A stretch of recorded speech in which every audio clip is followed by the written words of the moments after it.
To today's Investopia in Andhra Pradesh, let me share a few thoughts. We have a very dynamic Chief Minister in Mr. Chandrababu Naidu, who is pro-industry, pro-investment. As one of the India's fastest growing state, Andhra Pradesh offers compelling proposition to UAE investors seeking to tap into scalable industries and robust growth potential. I can say that because we have also invested in this state and will continue to invest in this state. So if you want to follow some of the leaders and follow the money.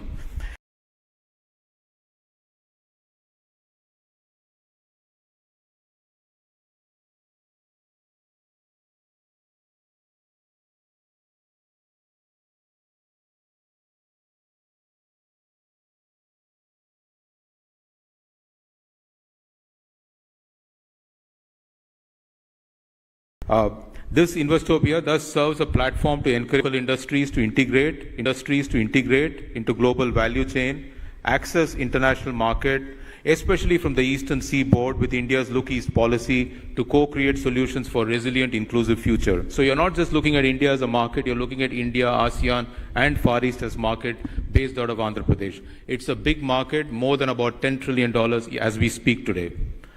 As we celebrate the third anniversary of SEPA, we are entering a new phase of partnership marked by agility, shared ambition, and mutual prosperity. And this relationship will go beyond trade and would also build into innovation and sustainability. CIA values this partnership, and I take this opportunity to highlight few key areas for immense collaboration. Number one, food security remains a key priority for both India and UAE, and our collaboration on this domain will take us further. And a significant step in this direction has been UAE's pledge to invest $2 billion into food products across India. This will boost employment. This will also boost the food processing sector. And sir, I think this is a great state to put investment in food processing. This is the food ball of India. In fact, this is the spice ball of India and chili capital of India. So many things happen here. And many friends from the agro-processing industry are here, as drone, AI, precision farming, vertical farming, and hydroponics. And this will provide solution not only for India, but also to do agriculture in UAE's arid climate and support India's initiative to feed sustainability the expanding urban population. The second area would be the collaboration on green tech and sustainability. This partnership, which focuses on renewable energy, would bring us closer together to transition to low carbon economy. There is immense potential for joint initiatives and transfer the technology on renewable energy. This would enhance energy security, but also create a regional model for energy cooperation. Three, India and UAE have a unique opportunity to foster future of digitization. And actually, Andhra Pradesh is mentioning to His Excellency that this provides the biggest human capital within India. You go anywhere, there are only people from Andhra who are in IT and tech industry. So I think I told him to take the help and foster the development of digital infrastructure to move forward in this whole and also bridge the digital divide, enabling service to millions. Finally, I want to add space sector, where I think ISRO could complement UAE's ambition for space program, including Mars mission, lunar rover projects, and both countries could explore satellite-based systems for agriculture, disaster management, and urban planning. I thank you all for being part of this Investopia Global in Andhra Pradesh. I'm confident that the conversations and connections made here will go a long way in strengthening the dynamic trade between India and UAE, and especially the state of Andhra Pradesh. Thank you all once again for being here. Thank you very much, Mr. Mukundan. I now request Shri K. Vijayawada Garu, IAS, Chief Secretary of Andhra Pradesh, to give his inaugural address.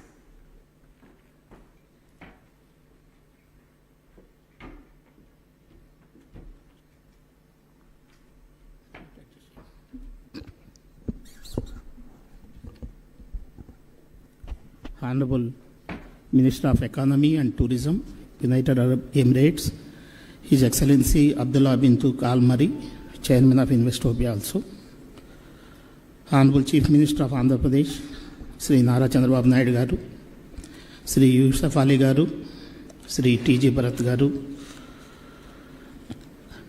and Sri Mukundan Garu, President Designate CII, Dr. Jane Faris, CEO Investopia, distinguished government officials, industry leaders, and esteemed delegates. I extend my warm greetings to each one of you. I thank Investopia Global for convening this pivotal forum. This forum brings together visionary leaders from India, United Arab Emirates, uniting minds from industry, policy, and innovation to shape the future of international collaboration and investment. We are deeply honored by the presence of esteemed dignitaries from the United Arab Emirates. Your commitment to economic innovation and global partnerships continues to inspire all of us who are present here. Your presence here today is a testament to the growing strength of the India and UAE relationship. It also highlights our shared belief that collaboration is the cornerstone of progress. The India-UAE relationship stands today as a model of modern economic diplomacy, which is rooted in shared values, mutual respect, and a bold vision for the future. What begins as a strong trade partnership has evolved into a comprehensive strategic alliance spanning energy, infrastructure, technology, food security, and innovation. The UAE is not only one of India's largest trading partners, but also a key collaborator in shaping the future of global supply chains, in digital economies, and sustainable development. As India marches towards its centenary in 2047, the UAE continues to diversify and globalize its economy. Both nations are uniquely positioned to co-create solutions for the world's most pressing challenges. Together, we are not just building bilateral ties, we are shaping a future that is inclusive, resilient, and globally impactful. India has emerged as one of the fastest growing economies in the world. By 2047, India aspires to become a fully developed nation with a projected economy exceeding USD 35 trillion. It is a shared mission that calls upon every state in the country, every sector, and every citizen to contribute. Andhra Pradesh has consistently played a catalytic role in national development and is also poised to be a key architect of India's transformation through industrial expansion, agriculture innovation, and human capital development. Under the visionary leadership of our Honorable Chief Minister, Sri Nara Chandrababu Naidu Garu, the Government of Andhra Pradesh has launched Swatantra 2047 vision document. This is a comprehensive vision and long-term development roadmap launched to transform Andhra Pradesh into a wealthy, healthy, and happy state by the year 2047. The state is among the first 2 states to release its vision document. Under the leadership of our Honorable Chief Minister, Andhra Pradesh has set an ambitious target to become USD 2.4 trillion economy by 2047. Andhra Pradesh is uniquely positioned to lead this transformation. With 1,053 kilometers coastline, fertile river plains, and mineral-rich districts, our state is a natural hub for agriculture, maritime trade, and mineral-based industries. Over 50,000 acres of land bank near 3 major industrial corridors are available for rapid industrial development. Andhra Pradesh is also poised to become a national leader in green energy and renewables. We are ready to pioneer India's transition to be a sustainable economy. With 2/3 of our population in the working age group, we have a powerful engine for growth. To realize our Honorable Chief Minister's vision for Swatantra, the focus is on the following key transformative initiatives: inclusive job creation and skill development to ensure our youth are future ready, a strong push for enhanced technological readiness and innovation to boost productivity and competitiveness, sectoral growth in pharma, electronics, shipbuilding, energy, and automobiles. The Honorable Chief Minister's public-private people's partnership governance model places citizens' welfare at the center. His vision is for development that is inclusive, participatory, and sustainable. The government of Andhra Pradesh is proactively aligning its policies with national goals and global trends. This approach is supported by a dynamic monitoring and implementation framework that ensures accountability and investors' confidence. Key reforms were introduced to improve ease of doing business, streamlining industrial approvals, and attract investments. Some of the major policies introduced by the government are Industrial Development Policy, MSME and Entrepreneur Development Policy, Food Processing, electronics, sustainable electrical mobility, semiconductor and display fab policy, drone policy, IT and global capability centers policy, tourism policy, and maritime policy. In addition, Andhra Pradesh is significantly expanding its renewable energy capacity with new investments in solar, wind, and green energy projects. The state is positioning itself as a national leader in green energy transition. The Integrated Green Energy Policy 2024 was introduced to position Andhra Pradesh as a national leader in the energy sector. These policies aim to attract investments, boost exports, and create jobs across high potential sectors. In Andhra Pradesh, we believe the speed is the new scale. The state has built a reputation for streamlined approvals and digitally enabling governance that accelerates project execution. With dedicated single window systems, proactive policy frameworks, and real-time grievance redressal platforms, Andhra Pradesh ensures that investors experience not just ease but speed of doing business. Andhra Pradesh is also emerging as a tech-forward state with initiatives in quantum computing and AI, drone innovation, etc. Andhra Pradesh has already secured 9.5 lakh crores in committed investments, which are expected to generate around 8.5 lakh jobs in the coming years across multiple sectors. I am also proud to share that our Honorable Chief Minister, Sri Nara Chandrababu Naidu Garu, has recently unveiled the Green Hydrogen Valley Declaration, an ambitious initiative that outlines a comprehensive roadmap to build India's largest ecosystem for green hydrogen production, research, and application. This visionary initiative aims to position Andhra Pradesh as a pivotal hub in India's green economy transition, attracting global investments, fostering innovation, and accelerating our journey towards climate resilience and energy independence. As we look ahead to the journey to Swatantra 2047, it cannot be undertaken by government only. It requires collaborative leadership, strategic investments, and global partnerships, especially with visionary nations like United Arab Emirates. Today's forum is a powerful platform to forge new alliances, share insights, and co-create solutions. I urge all the participants to engage wholeheartedly and ensure that the outcome of today's deliberations translate into impactful actions on the ground. Once again, I extend my heartfelt welcome and wish the deliberations of this forum a grand success. Thank you. Thank you, sir. Thank you very much. On that note, may I now request our Honorable Industries and Commerce and Food Processing Minister of Andhra Pradesh, Sri T.G. Bharat Garu, to address.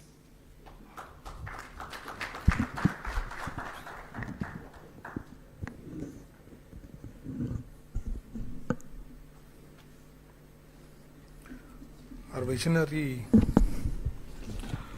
Honorable Chief Minister, our visionary leader, Nara Chandrababu Garu,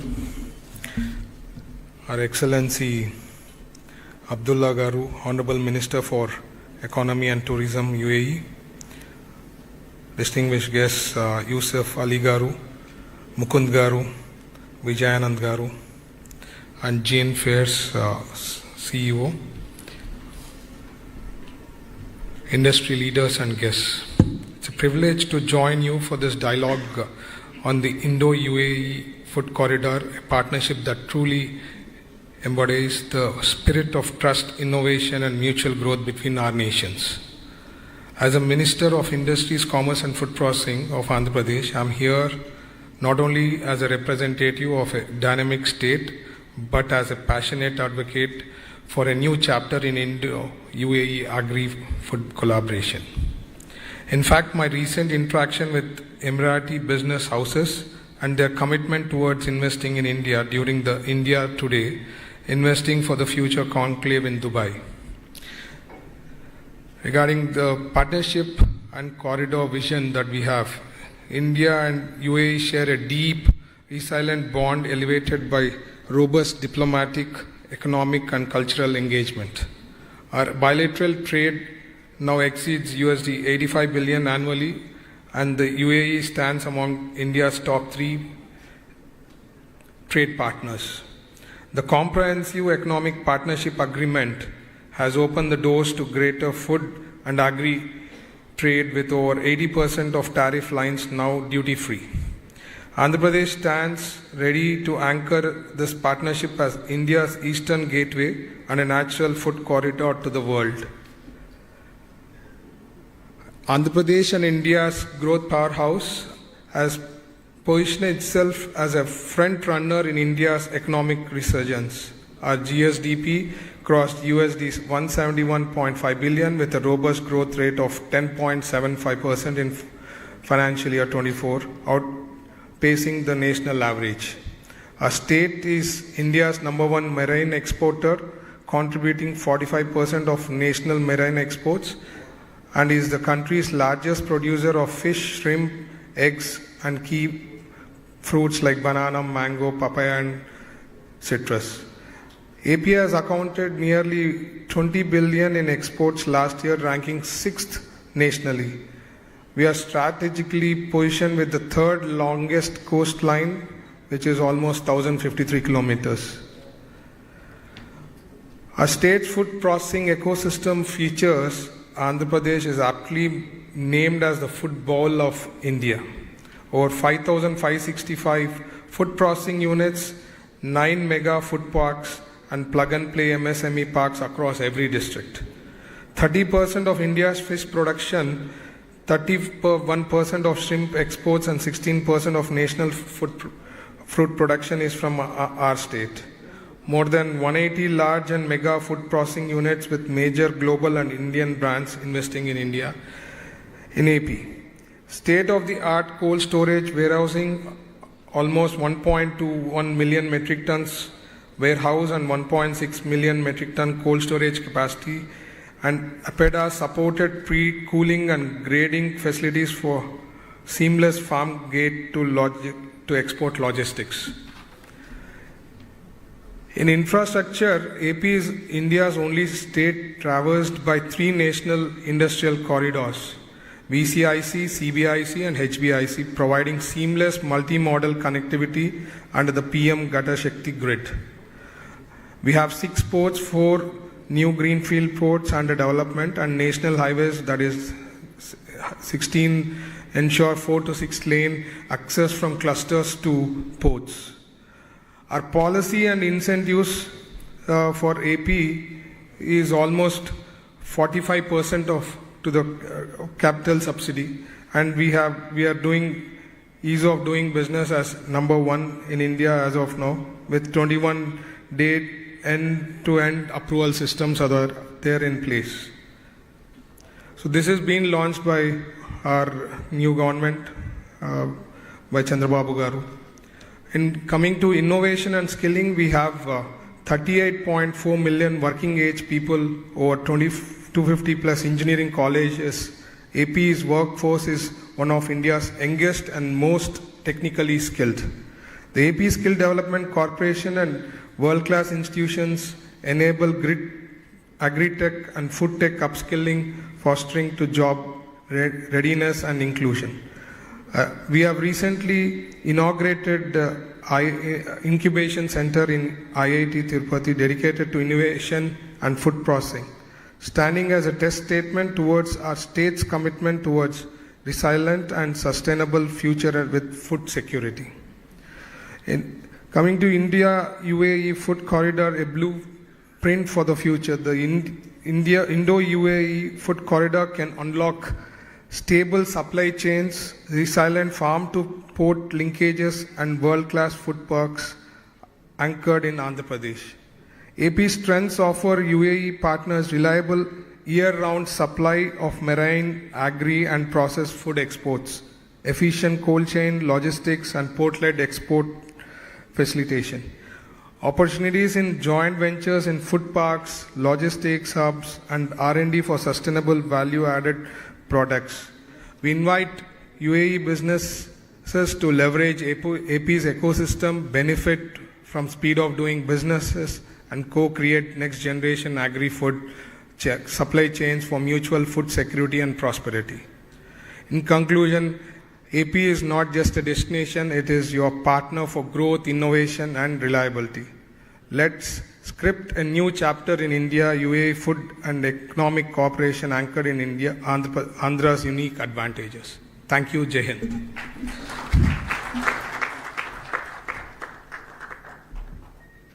Thank you, sir. Thank you very much.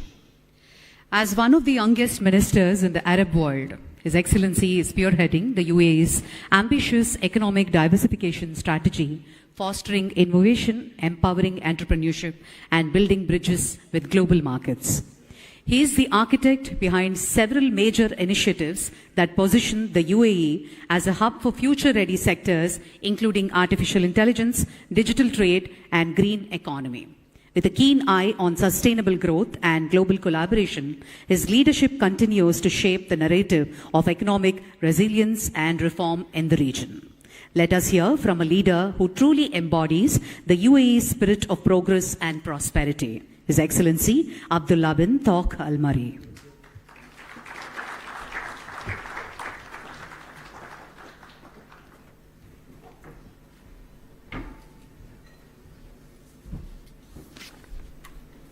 Excellencies, Honorable Chief Minister Chandrababu Naidu, friends from the UAE India community, namaste and good morning to everyone. It's a tremendous time to be here with you in a dynamic state of Andhra Pradesh, a region known for its entrepreneurial spirit. As the Honorable Chief Minister last night told me, how entrepreneurial this state and each household is. Innovation and your look as well to the global outlook. On the behalf of the United Arab Emirates and Investopia, I extend my deepest appreciation to our Indian partners for continued friendship and strategic collaboration, and more specifically to CII, who have supported Investopia third year in a row. Thank you.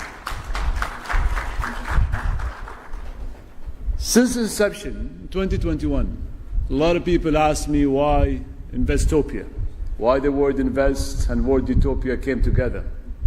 In 2021, if you remember the days of COVID-19, the days of aviation was down, tourism was down, retail was down, industries was barely operating. Days of an outlook that we do not want to go back to, a place where policymakers had to go into trenches to think about how to ignite economies. Well, I remember my trenches. I remember the days where I spent time to think. Well, I was thinking of not challenges. I was considering more of opportunities. Time to think about new things. And the word Investopia came up. How do we invest in utopia? What does utopia mean? Utopia means the new things. How do we bring the new and the extraordinary of things? So in Investopia, I'd like you to share your minds and your thoughts. Yes, we're going to talk about retail. Yes, we're going to talk about aviation. Yes, we're going to talk about AI. But what's the new? As a young minister, I've been mentioned. I'm not young anymore, but 5 years ago I do. New is a part of now. It's a part of the now economy. How can I invest in the new? And the new is about 6 months down the line. I can't wait for the future economy. Future is 10 years down the line.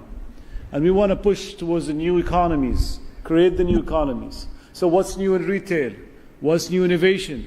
What's new in industries, logistics, for instance? That kind of new that we want to share through Investopia and the world. And this is something which we come back to. As well in 2021, the UAE took path to sign the Comprehensive Economic Partnership Agreement. An agreement, when we signed it, with the first country was with India. Remember the days it took us 88 days. Now 88 days in any CEPA is impossible. Always possible. Because there's partnership, there's friendship, and there is this vision goal between our leadership. Now to take 88 days and to implement, and 3 years down the line, here we are today. Let me give you a couple of numbers. Our non-oil grew by over 20.5% reaching about 250 billion dirhams. India was the UAE top non-oil export destination, accounting for 13.5% of our total exports, with 75.2% year-on-year growth. We are India's third largest trading partner globally, and we expect bilaterally non-oil trade to surpass more than 100 billion annually by 2030. We have KPIs on this, and we want to move very fast, which is 3 years down the line. But that's just not about the numbers. It's about the quality and the focus on the future of our cooperation. We're jointly exploring many things: green energy, digital transformation, AI, advanced manufacturing, and space. India ranks as the #1 source market for inbound tourism to the UAE, reaffirming its position as a cornerstone of our tourism strategy. In 2024, the total number of Indian tourists visiting the UAE reached 4.2 million, marking a significant increase from 3.7 million in 2023. Moreover, more than 641 flights operating weekly between the two nations. Air connectivity is the most important and a strong enabler to people and business ties. I always say, if you want to move an idea, you want to move a technology, you want to move investment, you need to move humans first. They come with ideas, technologies, and money. On investment, UAE has already committed and contributed to $16 billion in FDI to India. And Indian businesses are now the largest foreign business community in the UAE, with over 267,000 firms registered and operating in various sectors and industries. This is just not a partnership. It's a shared economic ecosystem. But here, we're not talking just about India. We're going to talk about Andhra Pradesh, a state where I met the Chief Honorable Minister back in Davos. It took me 5 minutes. And I met this visionary leader who said, "Come to Andhra. I'll show you Andhra Pradesh the way it should be." This was January. Today we're in July. 6 months down the line, here we are. Thank you.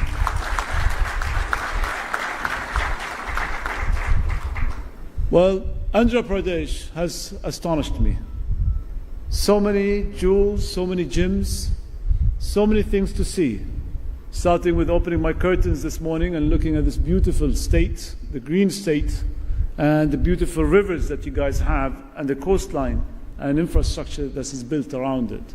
I'm very happy to be here, leading a delegation from the United Arab Emirates to really explore the opportunities of synergies between us. We'll focus on infrastructure. We'll focus on technology and sustainability. We'll drive as well to attract more global investment and innovation to the state. And we are committed to build a resilient, people-centered growth in our partnership moving forward. We're confident that Andhra Pradesh can become a strategic node in UAE-India economic corridor, from port connectivity and logistics to food security, AR research, and clean tech deployment, and potential is enormous.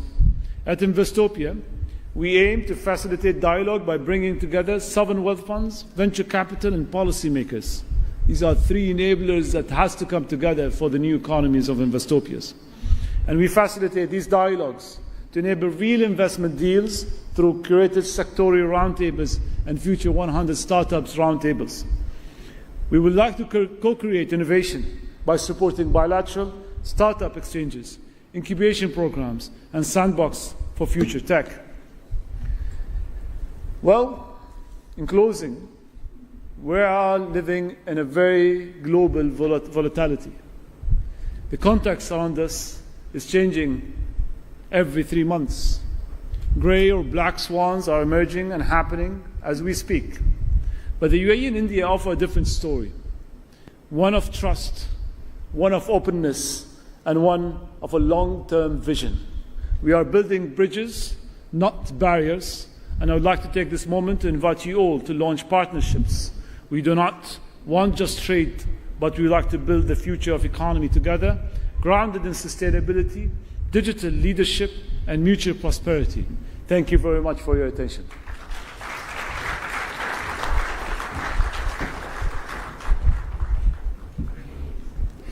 Thank you very much, His Excellency. Ladies and gentlemen, today is not just another moment in our state's timeline. It's the dawn of a new chapter, the return and a dream of our visionary leader, a leader whose name is synonymous with progress, innovation, and futuristic governance. Under his dynamic leadership, Andhra Pradesh has not just only dreamt big, but is now delivering bigger.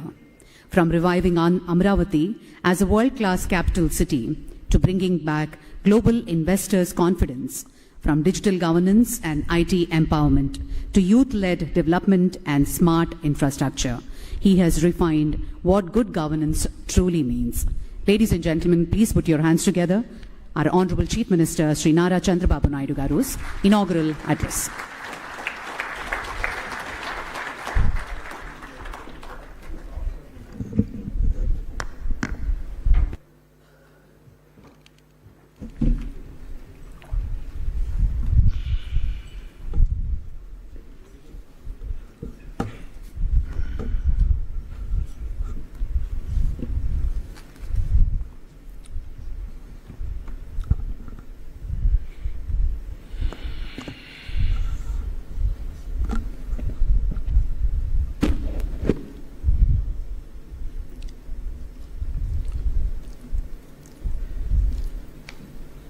His Excellency Abdullah bin Tawakkal Mari, Honorable Minister for Economy and Tourism, Government of UAE, CEO Investopia, Dr. John Ferris, CMD Lulu International, Honorable Yusuf Ali, MD, CEO Tata Chemicals, and also CAI, Sri Mukundan Garu, Honorable Minister for Industries and Food Processing, Government of Andhra Pradesh, TG Bharat Garu, Chief Secretary Government of Andhra Pradesh, Vijayawada Garu, distinguished friends from UAE and also from Andhra Pradesh and media. I am very happy today to meet all of you. Just now, His Excellency has told very clearly, I met him January in Davos. In that meeting, I request him to come to Andhra Pradesh. If at all you visit, first you come to Andhra Pradesh, then only you can visit other places. Then you will know what is the strength of Andhra Pradesh. He kept his promise. First visit after that, first visit he came to Andhra Pradesh. I really thank him. That is how UAE is maintaining their credibility. I am emphasizing here. If you see UAE as a kingdom, as a nation, different nations are having different advantages. Some of the provinces, they don't have any nations, they don't have any advantages. Always I am jealous of Dubai. 50 degrees temperature and above, and also it is only desert. Today we are all proud they made heaven to live, and also we can make it very proudly. I can say most livable place. That is how they created. As a logistics hub, not one area, you can name anything, they are number one now. Another thing, for the last 3 decades I am working with Dubai and UAE. I am seeing their progress. Same way, Hyderabad also I started. They started Internet City. I started high-tech city. We promoted different areas, they promoted different areas. The way they market, the way they execute, amazing experience. Vision is one and execution is another. I really appreciate UAE and also Dubai. They are doing extremely well. Just now, His Excellency, Honorable Minister has made very clearly, 2021, all of us are afraid of Corona. Then UAE has gone differently. Even crisis is an opportunity. There, Investopia has come to picture. They are working in that. What Minister has rightly mentioned, I am very impressed. Do things differently, not routinely. That is where new things, every day if you do, you can reach new heights. I really appreciate him. Vision is very clear, very, very effective vision. Regarding to India and also UAE, we are having very good relations. UAE, if you can see, around 1.1 crore population. 40% are Indians. Nearly 38% in UAE are Indians. We are contributing for UAE growth. I really appreciate this gesture also. And also you are providing opportunities for Indians in UAE. Even government of His Excellency and delegates, you are all aware, you are all very shrewd business people. Wherever opportunities are available, entrepreneurs will move that place. I am assuring you, India is one place. Nobody can ignore. If you see here, after India started economic reforms late, that is 1991. 95, technology revolution has come. We have taken first more advantage. Today, we had another advantage, demographic dividend. It is a windfall gain for us. No other country is having this advantage. Only other countries are suffering aging problem, where India is having advantage of demographic dividend. It will continue another 20-25 years. If you plan population management, nobody can beat India in the near future. Hundreds of years, India's era. We are very fortunate, again, right time, right leader, at right place.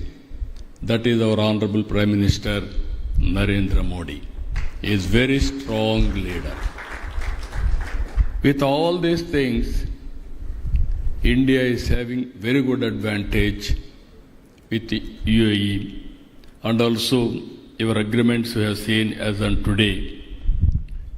Last year 24-25, $100 billion US trade between India and UAE. Even Andhra Pradesh, very small amount, 1.45 billion US dollars, 12,500 crores. Here I wanted to mention, we have prepared an ambitious plan. It is possible. We are all in inspiring time. Around 1999-2000, I prepared vision for Andhra Pradesh. That was combined state of Andhra Pradesh, Vision 2020. Today, all my vision has become a reality. Anyway, Honorable His Excellency is going tomorrow to Hyderabad. That was part of my vision. I developed there. You name anything today. Most livable city in the country is Hyderabad.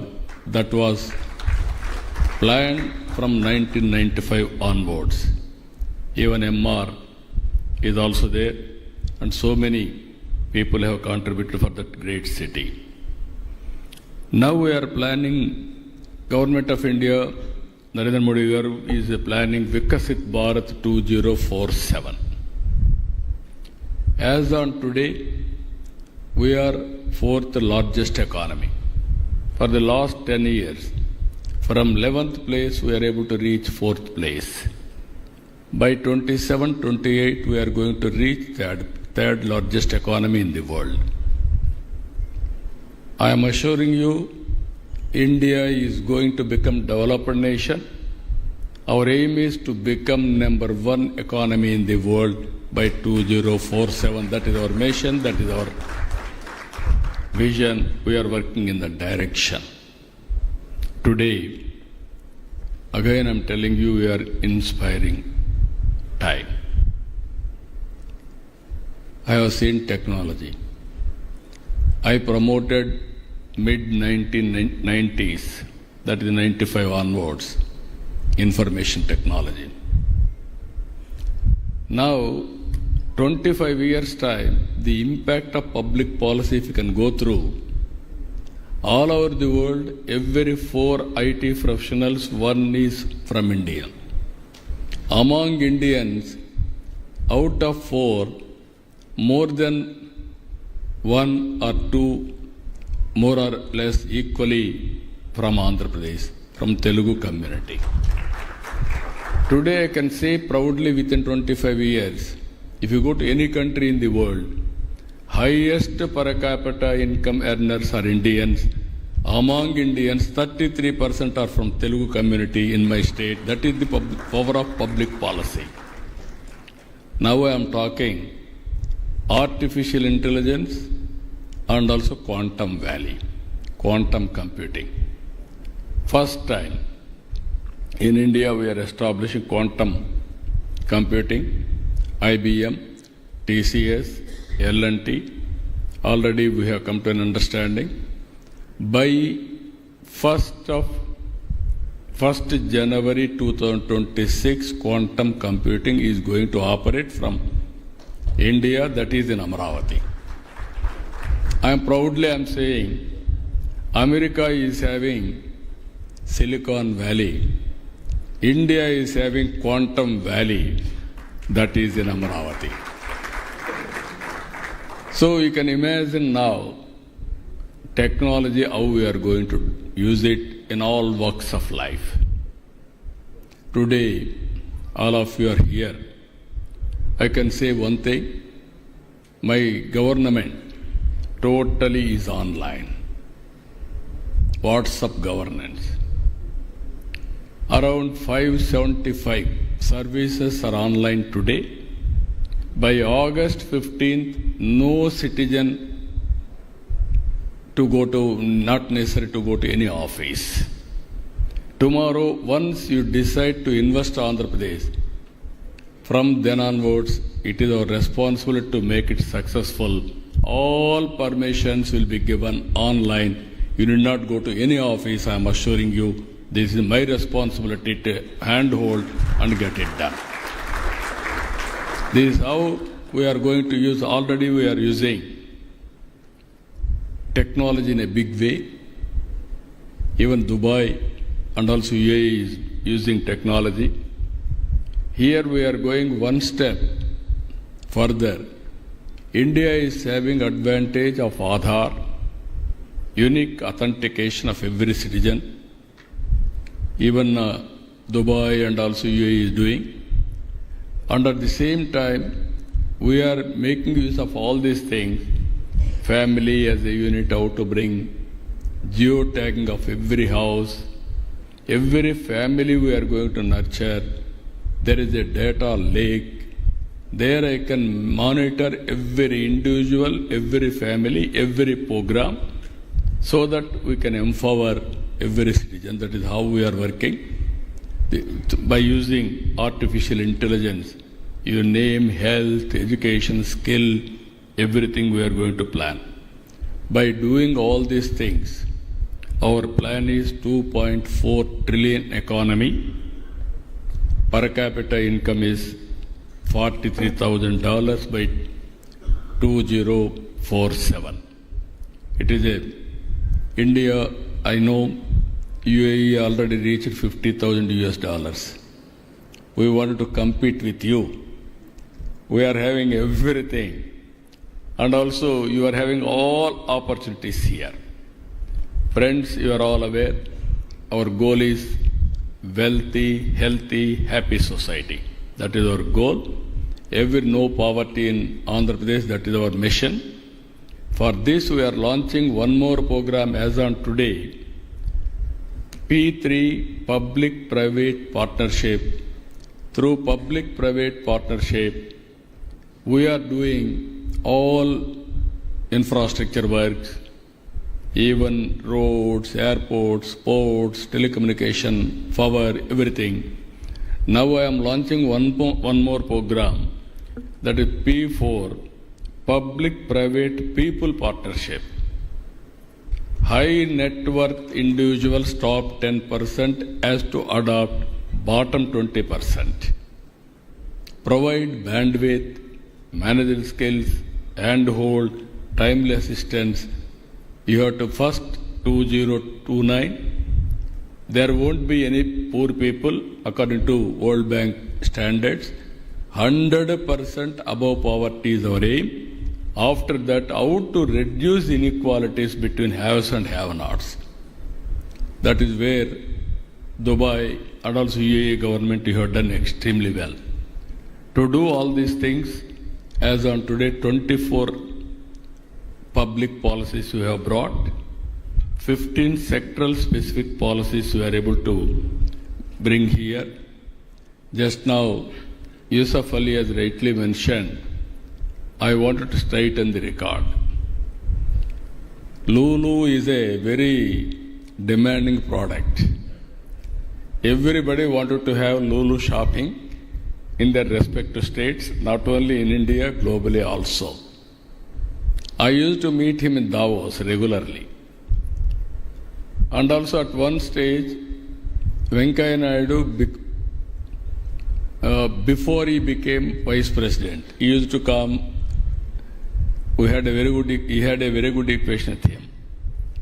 One day he met there. I asked him to come to Andhra Pradesh. Then he told me, let us see. Because his product is very demandable, and also Lulu, everybody is asking.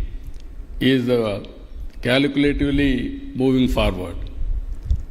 4 or 5 times I requested him, you come. Wherever I meet, I used to chase him. I met so many times in Davos. All times I used to ask him to come to Andhra Pradesh. Finally, he asked me, why can't you come to Cochin? You see, if you like, then I will come. All the way to get a shopping mall, I spent one day by going to Cochin and see his shopping mall. Then only he agreed to come to Andhra Pradesh. But very unfortunate, 5 years it was delayed, 6 years. Now I am confident he is going to start tomorrow. He is going to start at the earliest. And also he is going to start one more hypermall in Vijayawada. I am asking one more hypermall in Amaravati also, in the coming city also. Ultimately, Andhra Pradesh, I am assuring all friends here, I treat investors are also contributing nation building. If we invest money, then only employment will come. You invest money, then only government will get revenue. Then only I can do welfare programs. Wealth creation investors' role is very, very important. That's why always I treat investors are partners in progress. For any government for that matter, that is how UAE is doing extremely well. Here, we are moving ease of doing business to speed of doing business. Earlier, ease of doing business, we are number one continuously for 5 years. Now we have changed our gear by doing speed of doing business. I am assuring you, everything, there is a time. Within that time, it is our responsibility to get it done. Directly, we will monitor from CMO also. We will get it done, everything. We are having all infrastructure. I am assuring you, Andhra Pradesh is the best suitable place for all of you. No other, I can say India is the best. Other states also, we are competing now. I am very happy for that, healthy competition. But Andhra Pradesh is having unique advantages. 1,000 kilometers sea coast on east part of globe from India.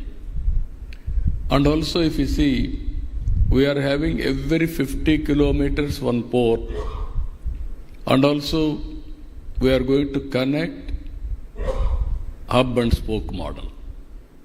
And also we are having airports, already 7, 8. Within an hour time, you can reach airport. It is Andhra Pradesh is very strategically located place.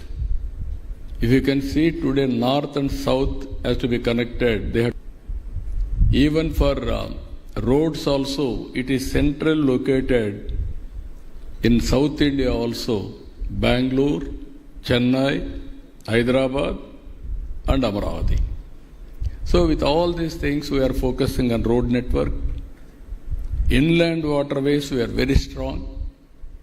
We can connect Andhra Pradesh to land states, what is what I call, from Telangana, even Karnataka, Chhattisgarh, all these places are going to connect our ports. There is a huge opportunity, I am assuring you. And also Andhra is very rich in water resources, very rich in agriculture. And also if you see logistics, and also agriculture, agro-processing, and also agriculture, we are very strong in horticulture, aquaculture, and also commercial crops, vegetables and fruits. No other state can give this type of strength for investors. Digital, technology, we are very strong. Even human resources, we are number one. I can say very, very highly skilled human resources we can provide. That is our strength. His Excellency has rightly mentioned green energy. Future is for green energy. Now our country is going to produce nearly 500 gigabit green energy by 2030. That is the target they are working.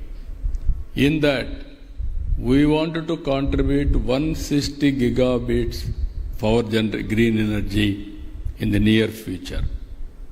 We are having excellent advantage. One is solar, wind, pumped energy, and also ports. It is a deadly combination for green hydrogen and also ammonia for exports. Already, so many ports have been identified by investors. Visakhapatnam, even NTPC is going in a big way for investment. Even Kakinada, Greenco is doing one more project for green ammonia. Recently, some Britain company has come to start green ammonia in Krishnapatnam. That is where recently announced 1 year action plan, declaration of Amaravati on green hydrogen. Now we announced Green hydrogen valley is from Andhra Pradesh. First hydrogen valley is from Andhra Pradesh. You name anything, everything will come. That is how we are working.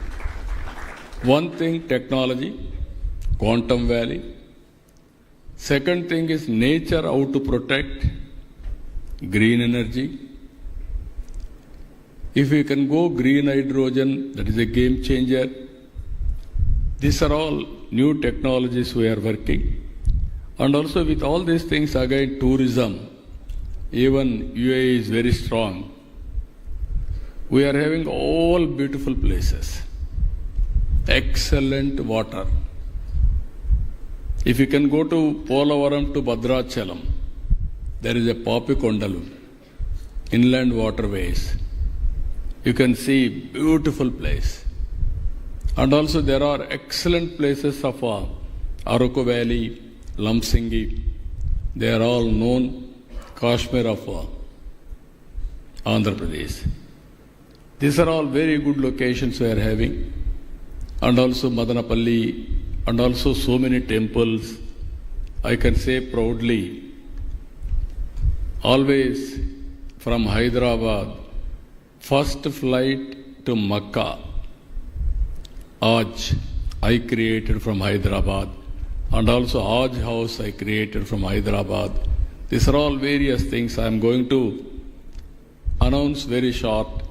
From Amaravati, that is Vijayawada, special flight from here to our Hajj pilgrimage to Makkah we are going to organize very soon. With all these things, partnership, there are a lot of opportunities. Friends, you are all here. 2 days we are going to discuss ports, shipbuilding, logistics, even DP World. I had a discussion in Davos. They promised me they will come. Today they are all here. I am telling you, if you work with the government of Andhra Pradesh, we will take to the logical conclusion. I am assuring you I will extend all the cooperation for you. We can work it out with clear vision and dedicated timelines. There is a very good opportunity for commercial and also hospitality and also tourism. And also we are having advantage oil, gas, petrochemicals, even Abu Dhabi National Oil Corporation to develop Molapeta, petrochemical hub, and also new energy potential, how to tap. You can work with us. That is one more opportunity. Green energy, sky is the limit. I am assuring you, if you can come with all new technologies, you can make your investment safe and also very good destination. And also we are having all advantage data centers. Even very soon, Google is going to come to Visakhapatnam, biggest data center after USA. They want to start in Visakhapatnam. I am assuring you, not only one. You name space, we will be number one. You name drone, we will be number one. Electronics, aerospace, all future technologies we are focusing as on now. And also we are reinforcing agriculture, agri-tech. And also with Bill Gates Foundation, we are working on health, one of the most prestigious project on health space. It is all health records will be online, digital health records. And also we are going to use AI in a big way for patients, how to treat, and ultimately preventive health, real-time monitoring, and also curative or cost-effective phase we are working. This is also one of the biggest projects. Ultimately, friends, trust is important. Trust cannot build overnight. It is a matter of time. Now you are all watching. What our minister has rightly mentioned, if I say something, I will implement. He promised me that he will come here. He demonstrated without fail. That is where I like UAE and Dubai. You are all working now how to promote investment. Investopia. Now you are having 3 meetings a year in India. I am requesting Honorable His Excellency, you brought your investors. My investors are here. It is a win-win situation. Every one of you has to start one project. I requested you last night, $50 billion investment in Andhra Pradesh. He promised me more than that I will bring. I will be very happy. You come with project details. You are very innovative. In crisis time, you created Investopia for promoting investment. You are taking focus approach. You are going all over the world. I am very happy. 25% you spend in Andhra Pradesh. Your time, not your resources. Then you will see the change. You test me, you test my government. If you deliver, then move forward. If you won't deliver, leave us. This is a challenge I am making, Your Excellency. From zero time today already started. From now onwards, we will work together. I am assuring you, you bring the proposal, it is our responsibility to clear and keep our word. Either incentives, we are number 1. Speed of doing business, we are number 1. And also credibility, we are number 1. It is not one-day credibility. For the last 3 decades, we established that credibility. There is a proof of concept. You are going tomorrow to Hyderabad. My vision has made a reality. You go and see. Then you have any belief, come back, we will work together. With this, friends, investors, I am always pro-reformer. I am always pro-investors friendly. This is not for me, for my people. I want jobs. I want to eradicate poverty. To eradicate poverty, I want to create wealth. There I am only a facilitator. I will bring ecosystem players together for creating wealth. Again, I am telling you, year on year you can watch how things are moving from Andhra Pradesh. I told you so many opportunities. One more thing I am telling you, God has given me one opportunity. Only some people may construct one capital. Hyderabad, there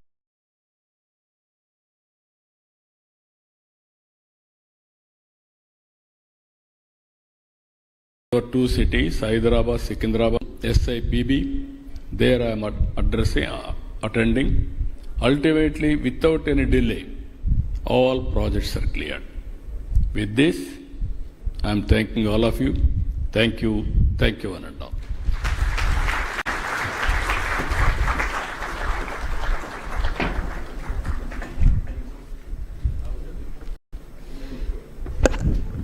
Thank you very much, sir, for that inspiring address. Memorandum of Understanding exchange between APEDP and Investopia. I request Sri Saikant Verma IAS, CEO, APEDP, and Mr. Joe Ferris, CEO, Investopia, to kindly come up onto the stage and exchange the MOUs under the presence of His Excellency and Honorable Chief Minister.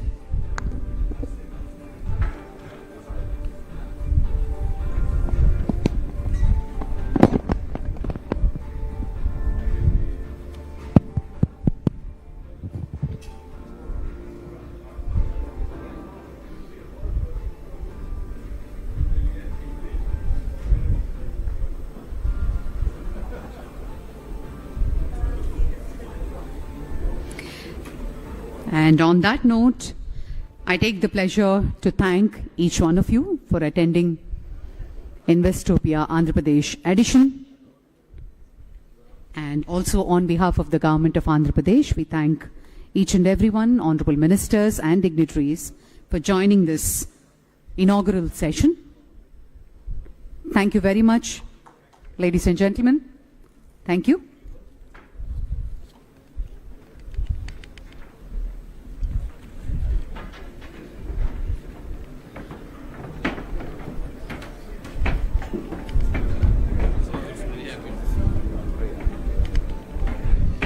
Well, ladies and gentlemen, we shall break for a coffee break and then reassemble for the first session, Strengthening India-UAE Economic Ties, Andhra Pradesh as a Gateway for Investment, at exactly at 12 o'clock. And we have 10-minute coffee break. Thank you very much.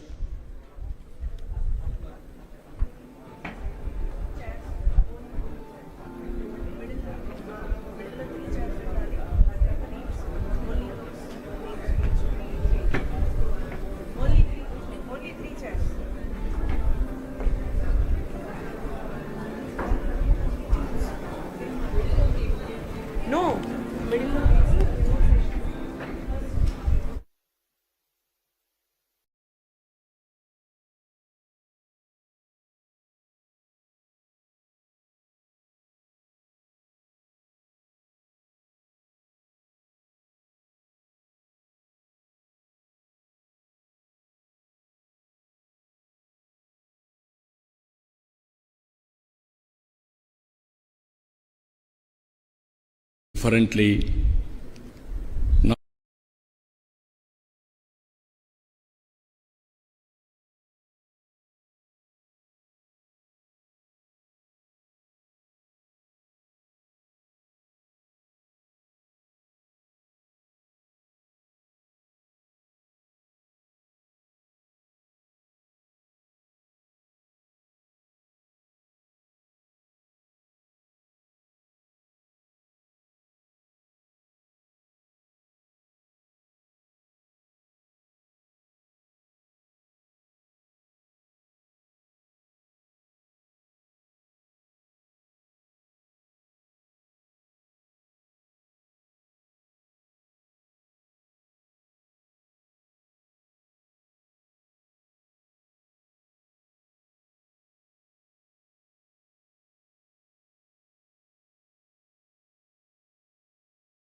straighten the record.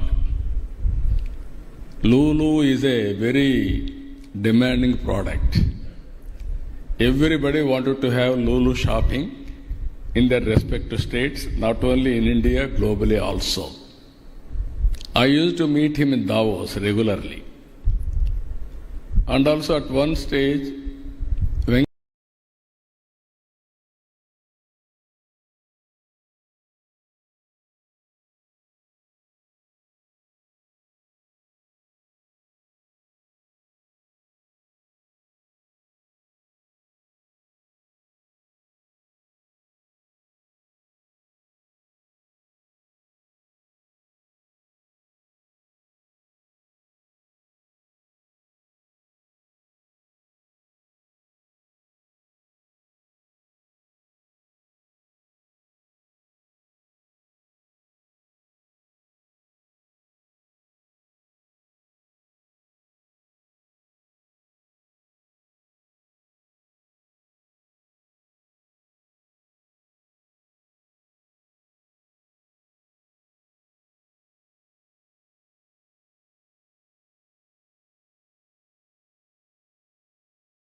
Excellencies, honorable dignitaries, esteemed delegates, and dear friends, Namaste. It is an honor to be part of this important session under the banner of Investopia, Global Andhra Pradesh, a forward-looking platform that brings together investors, policymakers, innovators to shape the economic landscape of the future. I commend the UAE leadership and the organizers for fostering the spirit of global collaboration. Today, we are here not only to deepen the growing economic partnership between India and the United Arab Emirates, but also to spotlight the exciting investment opportunities that a state like Andhra Pradesh offers to the world. The India-UAE relationship, as our previous distinguished speakers have already mentioned, is anchored in trust, shared values, and mutual ambition. Over the years, it has matured into a comprehensive strategic partnership spanning trade, technology, energy, and culture. In financial year 23-24 alone, our bilateral trade stood almost at $83 billion, making UAE India's third largest partner and second largest export destination. The Comprehensive Economic Partnership Agreement that was signed in 2022 has further reduced trade barriers, opened new sectors, and energized our commercial linkages. The Ministry of External Affairs plays a very pivotal role in this journey. With over 200 missions and posts abroad, including our very highly active missions in Abu Dhabi and Dubai, which constantly engage in trade promotion, investment facilitation, and business-to-business linkages across the sectors.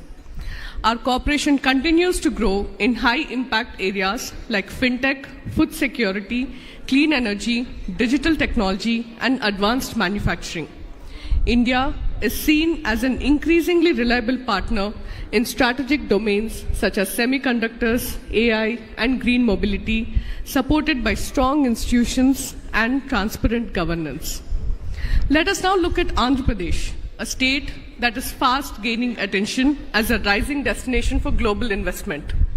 As our Honorable CM has mentioned, with over 1,000 kilometers of coastline and deep water ports like Krishnapatnam and Visakhapatnam, the state offers direct access to Southeast Asian markets and a natural edge in maritime trade and logistics. It is also focusing on industrial corridors, green infrastructure, and ease of doing business, making it a preferred destination for both legacy and future industries. In a significant indicator of this momentum, the UAE ambassador during his recent visit to Vijayawada has highlighted that Andhra Pradesh is actually UAE's 11th largest trading partner in the states among Indian states and union territories, and the bilateral trade, though a nominal amount, is still $1.46 billion in financial year 23-24. That alone is a powerful signal of the state's economic potential. Several prominent UAE business private groups such as Lulu Group have already shown growing interest in Andhra Pradesh. These proposals, aimed at creating jobs, building supply chains, and enhancing food export infrastructure, are strong examples of the growing opportunities between India and UAE. Moreover, UAE companies are also exploring opportunities in green hydrogen, renewables, and port-led development areas where Andhra Pradesh is already building capacity and aligning with global sustainable goals, including those emphasized under COP28 and the UAE's net zero roadmap. Our connectivity, which is lifeblood of trade, Visakhapatnam is already connected directly to Abu Dhabi by air, strengthening commercial and people-to-people linkages. We hope to see even more robust connectivity in the near future. Zooming out, this aligns seamlessly with India's broader economic trajectory. Despite global headwinds, we remain one of the fastest growing economies, advancing towards a dream of achieving $5 trillion economy driven by structural reforms, innovation, and digital transformation. Initiatives like Make in India, Digital India, and the productivity-linked incentive scheme are reshaping our economic landscape. India's global leadership in digital public infrastructure, especially the UPI, is gaining traction worldwide. And in that spirit, India and UAE are already exploring interoperability between India's UPI and UAE's AANI platform, a step that will enable secure, real-time cross-border payments for business and individuals. This is why exactly platforms like Investopia matter.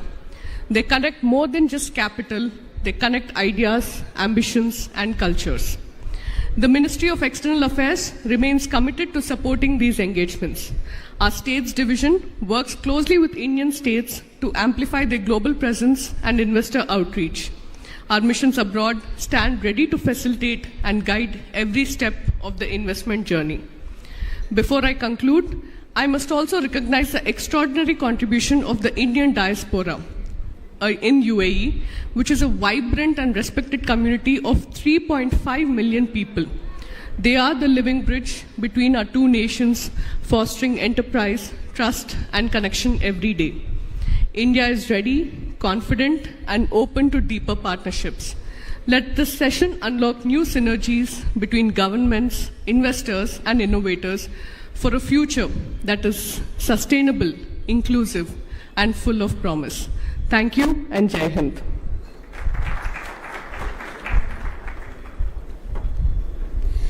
Thank you, Madam. Thank you very much, Srimati J.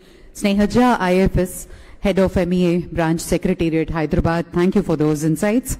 And our next speaker, Dr. N. Yuvraj, IAS Secretary, INC, Government of Andhra Pradesh.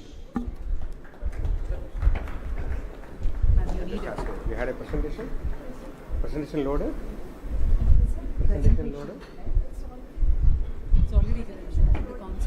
Can you verify? Okay, so good morning to all the participants of Investopia today happening at Vijayawada. I'm very happy that our inaugural session with the presence of His Excellency Honorable UAE Minister and our Honorable Chief Minister has went on well, and we hope that this particular interaction with the UAE side, what we have decided with the government of AP, will take to the next level very shortly. And on the dais, we have from the UAE side a senior representative to talk about the investment opportunities there and what they want or what they ask from the UAE side.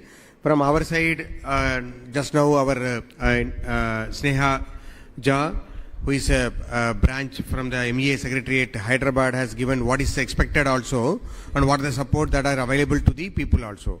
But I just wanted to have a small presentation so that you don't get bored only by the speech. You can also see something also.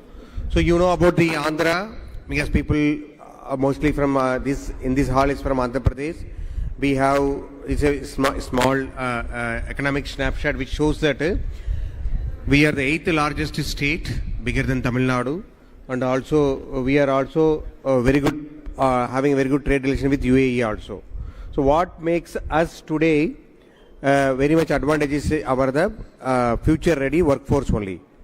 So these are the overall trade with the UAE, which sells about which are the major component like shipboard building. Based on the right side one shows about the overall Indian things and also what we are doing to the various countries also. So export is one of the major attraction in Andhra Pradesh, mostly focused on shrimp and the seafood, pharma, and also the food processing and other related to food items. So what we wanted to show is that the state is abundant with the natural resources, which you know that about the people told that it's a rice bowl, it's a food bowl of India. So you have all the food products there. Along with that, we also have an industrial ecosystem wherein the infrastructure is quietly come. The Chennai-Calcutta road and rail crosses through the entire state of 1054 kilometers. Now also the ports, we already have 6 operational ports and 4 more ports are also being made, and we are also developing some for fishing harbour. There is also a shipbuilding cluster also planned.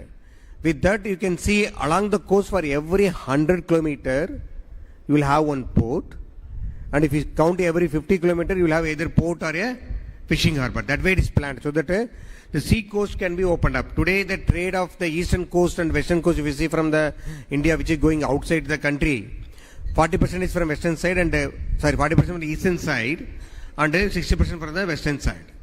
So now eastern side, the Andhra Pradesh having a 1000 kilometer coastal length and having ports being developed almost like a 10 with a shipbuilding cluster is one of the major attraction for the people, not only Andhra Pradesh, also from the other countries to invest here.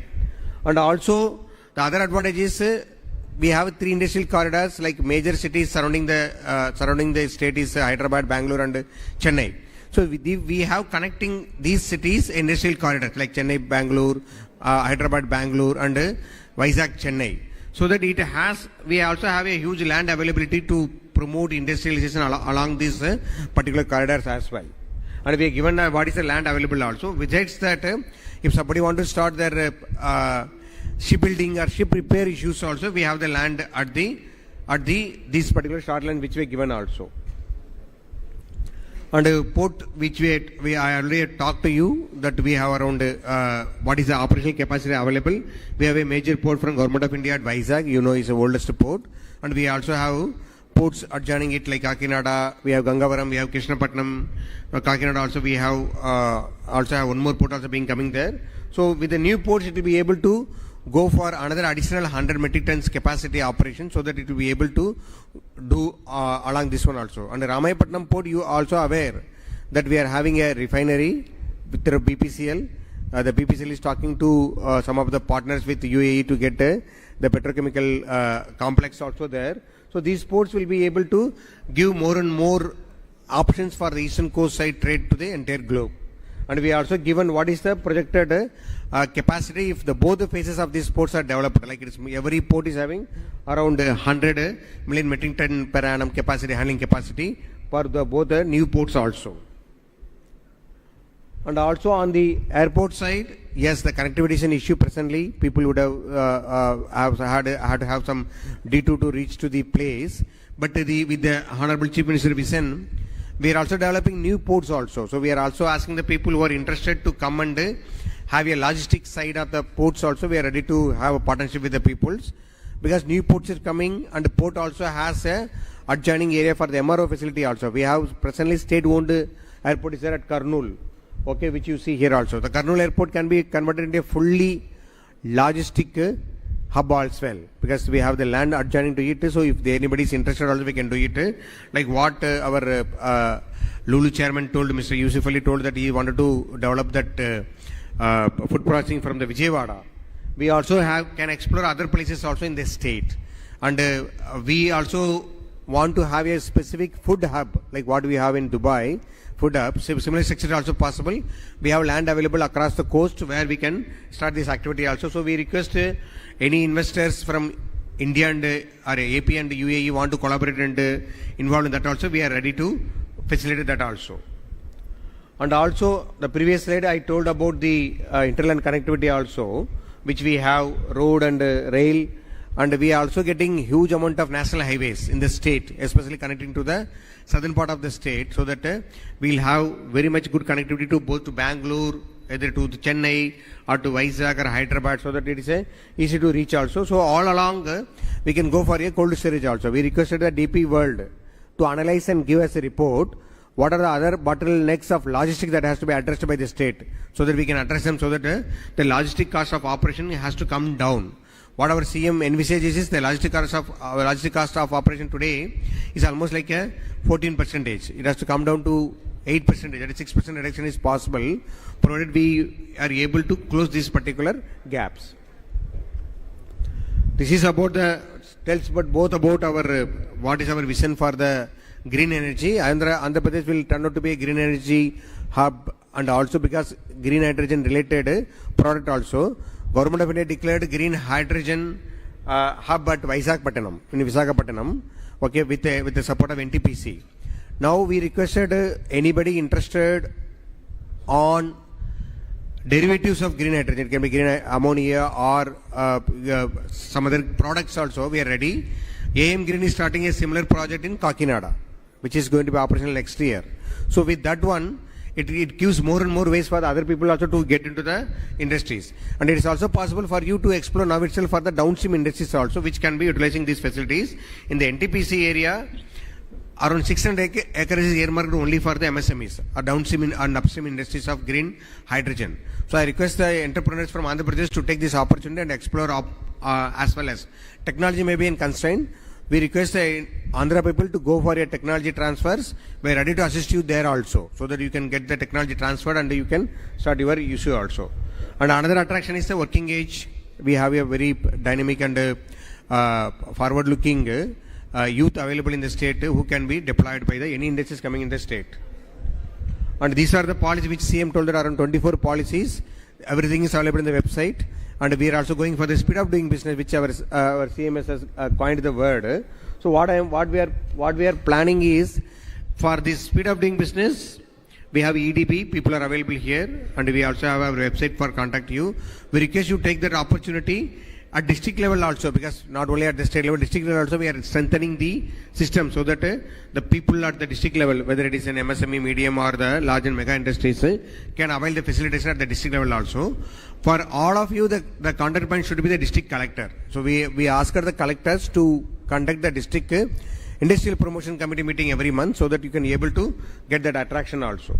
So these are the some capacities about the port. I will share that slide with all the participants through email, so that you can go through it. I already built about also. Government of India may they're examining for the feasibility. Dugirajapatnam, there is a shipbuilding cluster is coming. It's a huge cluster of 2,000 acres where the government of AP is going to provide the land as an equity. So I request the downstream industries, please now itself will start acting, because shipbuilding industry is the one area where you require a technical man force, and also if even if you start a service agency today providing a qualified manpower to the shipbuilding industry. That will be a huge opportunity. Please catch this opportunity. The solid announcement will come in the next month, and then we can go for a quick groundbreaking there also. It has both the shipbuilding clusters with the port facility and also adjoining industries as well. So I request the industry people who are able to have a partnership with somebody else, either from UAE or other countries, please explore this opportunity and come. And for the UAE brothers, my request is, please see that whether your people can come and start finding a partner here and doing, because we know that most of the shipbuilding and ship repair happens with Japan and Korea and other people. But here the investment opportunities are available for your investors here to come and invest in these areas. Fishing harbors, those who are interested in the marine foods, we are developing 4 fishing harbors. Not only fishing harbors, it has a cold chain and other processing related infra also. I request you to see that whether it is possible for you to explore the investments there. You know, the Vietnam and the other East Asian countries are very strong there, but we want them also to go for that one also. And like I told, these are the major area which I request you to come and explore your interest here, so that we can able to do it. And we also want various agencies available, vertical agencies available, integrated at the government level for various operations. We'll leave the presentations, but I just wanted to highlight only one point. We have given the contact details here. So the speed of doing business is the one essence which we want to highlight to you. Please come and explore. And UAE brothers, with the arrangement of the Investopia, let us take it forward instead of waiting for next April 2026. Meanwhile, we can have multiple meetings through virtual, so that we can take this dialogues continuous. Thank you for the opportunity given by the organizer of this event. Thank you very much.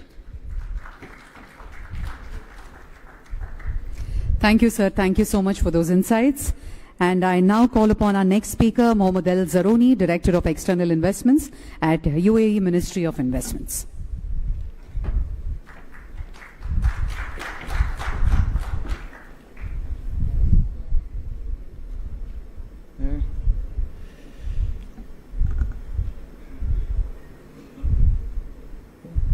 Good afternoon, everyone. First of all, thank you for having us here, for allowing us to host this Investopia, partner with the Ministry of Economy, the team here. Thanks to them for all this hard work that they've put in for this. Now, for my presentation, or my speech presentation, I just wanted to give perhaps an overview of the UAE for those who don't know about it. I'm sure that most of you know, but perhaps some of you wanted some more information, so let's delve into this. Okay. So we'll start off with the UAE as a whole, as an economy. It's a $500 billion economy. It's a very small country, but around $500 billion economy. And one of the numbers there that is quite enticing is the assets of, under management that we have. Over $2 trillion of assets under management in the UAE, managed by our sovereign wealth funds, whether it's Mubadala, whether it's ADQ, whether it's ADIA, ICD. So we have multiple different sovereign wealth funds that manage all of this money back home in the UAE. And this is all international investments, actually. It's not only in the UAE located, but it's mostly all around the world, including India.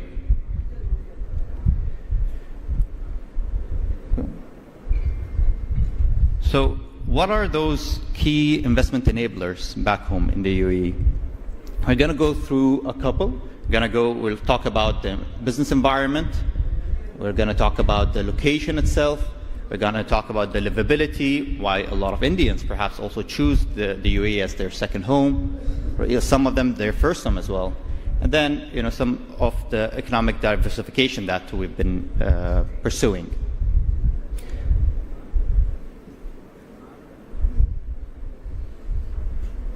So first, business environment. So what makes the UAE very attractive? One, I think is most important, is the tax. Right? There's 0% tax on income, 0% tax on multiple things. 9% corporate tax that was just recently introduced, among the lowest internationally. There's no inheritance tax. So a lot of people I think they basically find this very alluring and attractive. They want to live there, they want to get 0%, no taxes on their income, on their investments, etc. Now, another important aspect would be the law, right? Is your investment protected, right? So we do follow, in some jurisdictions, the common law. So in the IFC or in ADGM, we do follow the common law international standard. So you're quite secure. You're sure that your investment is safe and nothing will happen to it. Other aspects, we have multiple trade zones, over 40 trade zones, most of it in Dubai, and this is basically, the trade zones are like, I think what the Honorable Minister also mentioned, the Dubai Internet City. It's all clusters of different zones. Different companies would relocate to those specific zones, basically to be close to the ecosystem. That's one. At the same time, the 9% corporate tax is also waived off in some of those free zones. Yeah. And then you also have the typicals, which is for you own your business 100%. There's no need for a local partner if that's the route that you want to go through. The credit rating of our bonds. So you're once you're there, you're basically very safe and secure. Then I'll move on to the location itself. I think this is what makes the UAE another aspect that makes it very attractive, and it's connecting the east and the west.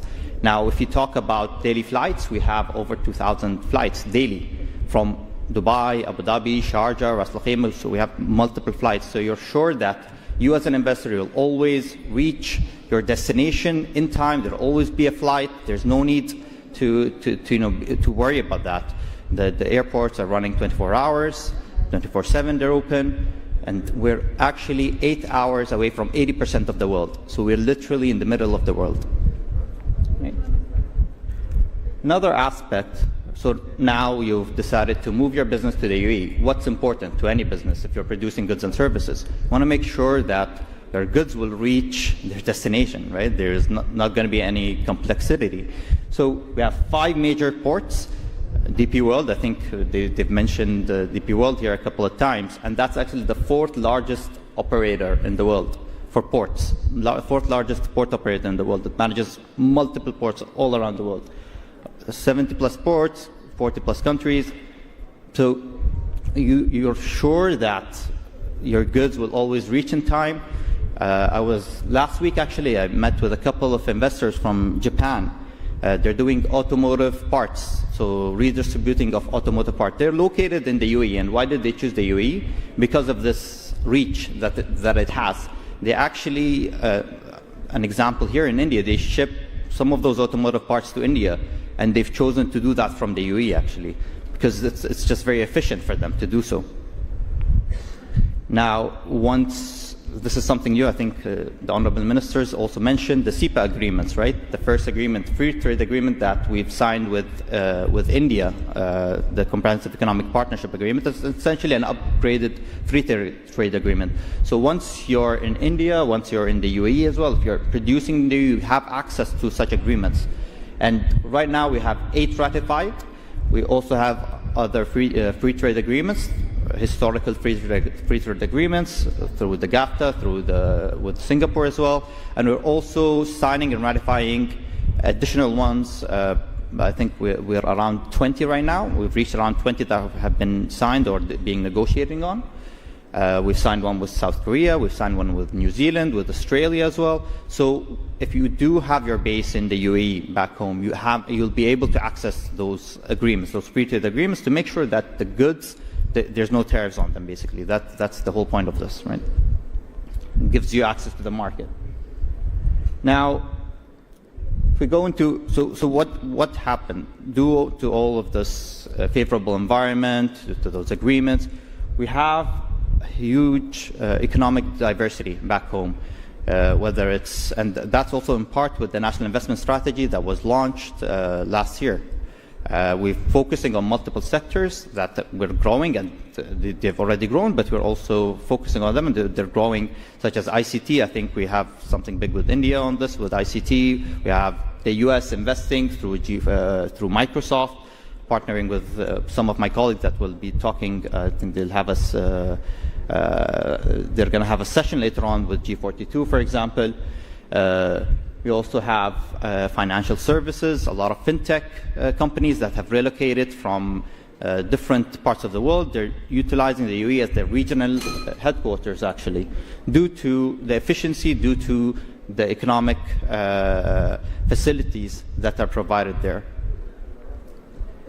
And then, so once you've relocated, you've brought in your company, now what will you look into, right? Relocating your spouses as well. You want to live, you want to go to a place that's livable. You want to be able to feel safe. You want to feel, you want to have a good infrastructure, and this is what the UAE offers.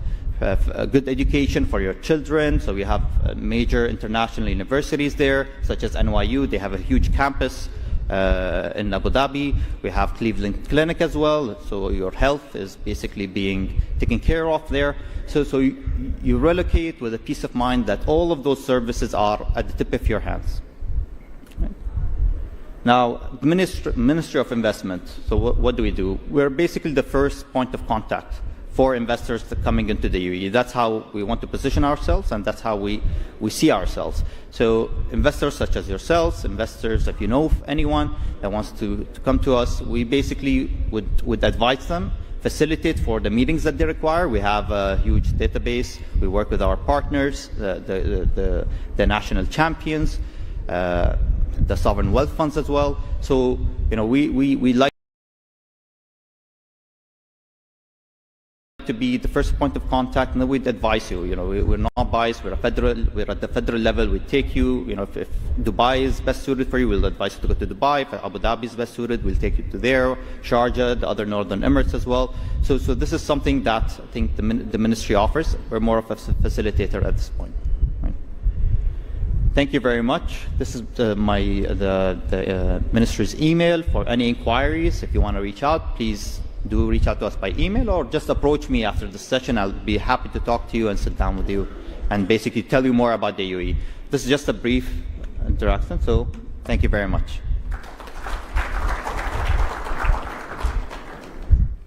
Thank you, Mohammed El Zaroni. Thank you very much, all our speakers. Thank you, sir. Thank you, ma'am. All right, ladies and gentlemen, we will quickly move on to the second session, expanding business across borders, UAE, Andhra Pradesh partnerships. And I request the speakers to kindly stick on to the time. We have another 2 sessions to complete, and Honorable Minister for IT Andhra Pradesh, Mr. Lokesh, also will be joining us for the 3rd session.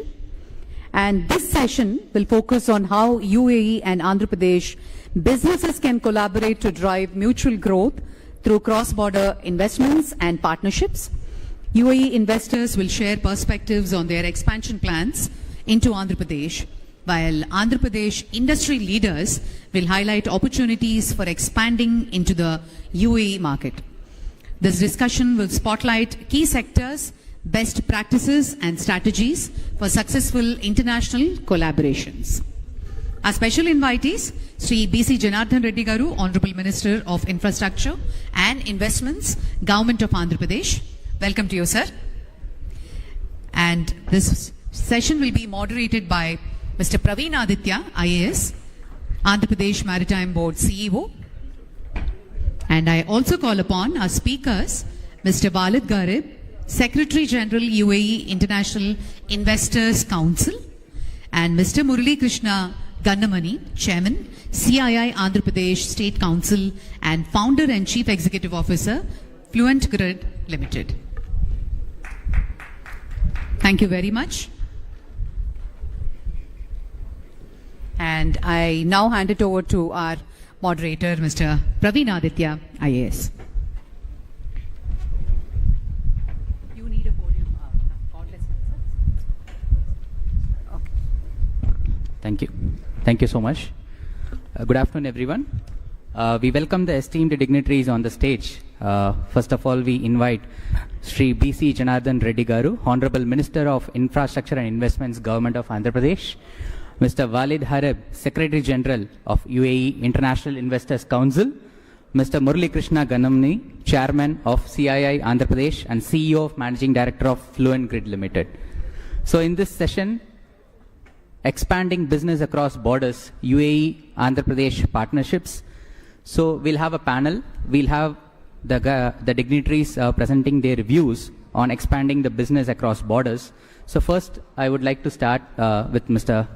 Walid Harab. So before we go on, I would just like to introduce Mr. Walid Harab. Mr. Walid Harab is serving as the Secretary General of UAE International Investors Council, a federal platform that champions the overseas investment interests of Emirati businesses. With expertise in fostering global economic ties, Mr. Harab plays a pivotal role in creation and management of free zones, economic zones, and trade facilitation hubs, thereby enabling UAE investors to expand their international footprint across strategic sectors. Mr. Murali Krishna Ganamani is the chairman of CII Andhra Pradesh and CEO and managing director of Fluent Grid Limited. A believer in transformative power of information technology in turning around businesses, he started a company to build COTS products for utilities, which became the de facto choice for reforming the power utilities. And last but not the least, Shri BC Janardhan Reddy Garu is leading the state's infrastructure renaissance by championing initiatives in ports, airports, logistics, and industrial clusters. So he is at the forefront of the state's efforts to build a globally competitive, multimodal infrastructure network that attracts foreign investments and drives inclusive growth. So we'll start the session, Mr. Walid Harab. Sir, I would like to start with the question. So how do you feel is the UAE International Investors Council facilitating new investment corridors between India, UAE, and the African countries? Thank you, sir. No, sir. Mic, please. Mic. No, sir. There will be a mic.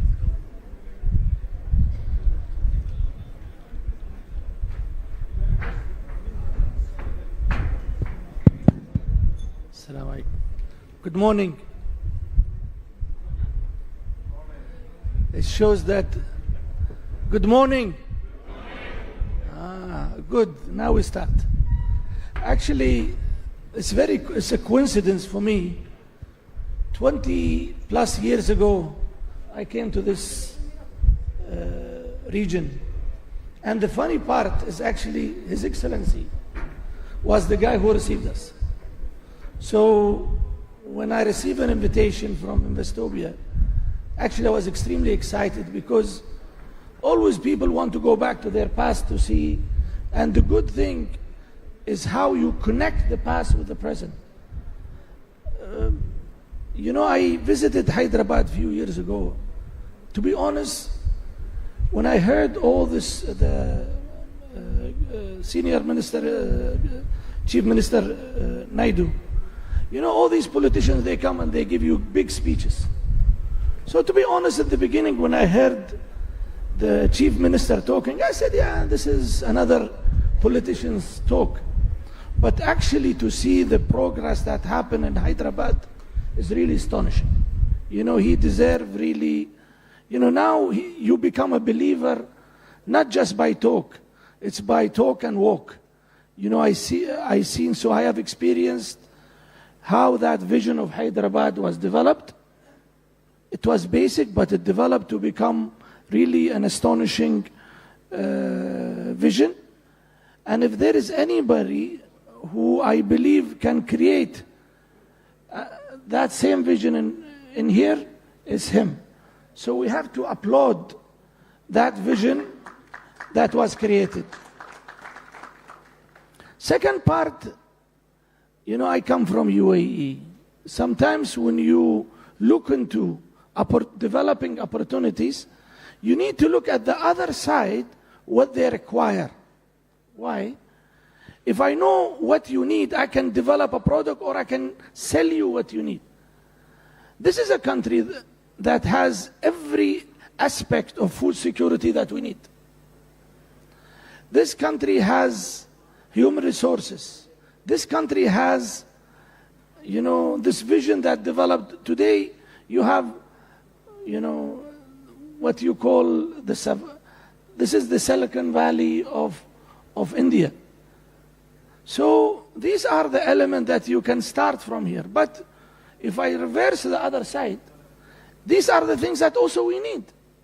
We have, the gentleman on my right, we have also some companies that can, DP World is engaged in big investment here. We have Abu Dhabi ports also is involved. We have the airline industry. But I think we are even thriving for more. And what we aim to create more pre-visibility projects that we can look at. You know, come and invest is a good side, but invest in what? So we need to identify pre-visibility opportunity that we can take back to our investors and we can take back to our members to look at, so they can engage and also evaluate what type of investment they can invest. But from first impression, I think I don't need to say anything. The region is thriving region, and we can benefit out of it. Thank you. Thank you, Mr. Walid. So moving on to Mr. Murali Krishna, taking cues from what Mr. Walid has been talking about, the pre-feasibility opportunities. I think from CII also you would be doing a lot of such kind of similar activities. But with the perspective of Andhra Pradesh industries, how do you see these Andhra Pradesh-based businesses preparing to expand to the UAE market, and what are the promising sectors which you could find into the Gulf region?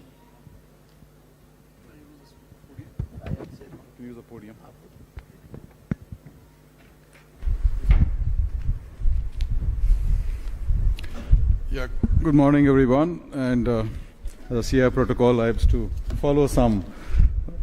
So, Honorable Minister for Roads and Buildings and Infrastructure Investment, Shri B.C. Janardhan Reddy Garu, Mr. Walid Harib Al-Falai, Secretary General UAE International Investor Council, Pradeep Aditya Garu from AP Maritime Board, and colleagues from industry, and His Excellencies, distinguished guests, and fellow leaders. A very warm welcome to the state, the thriving and beautiful state of Andhra Pradesh. And it's truly an honor to speak at this very landmark edition of Investopia Andhra Pradesh. It's very exciting and very encouraging day for all of us here.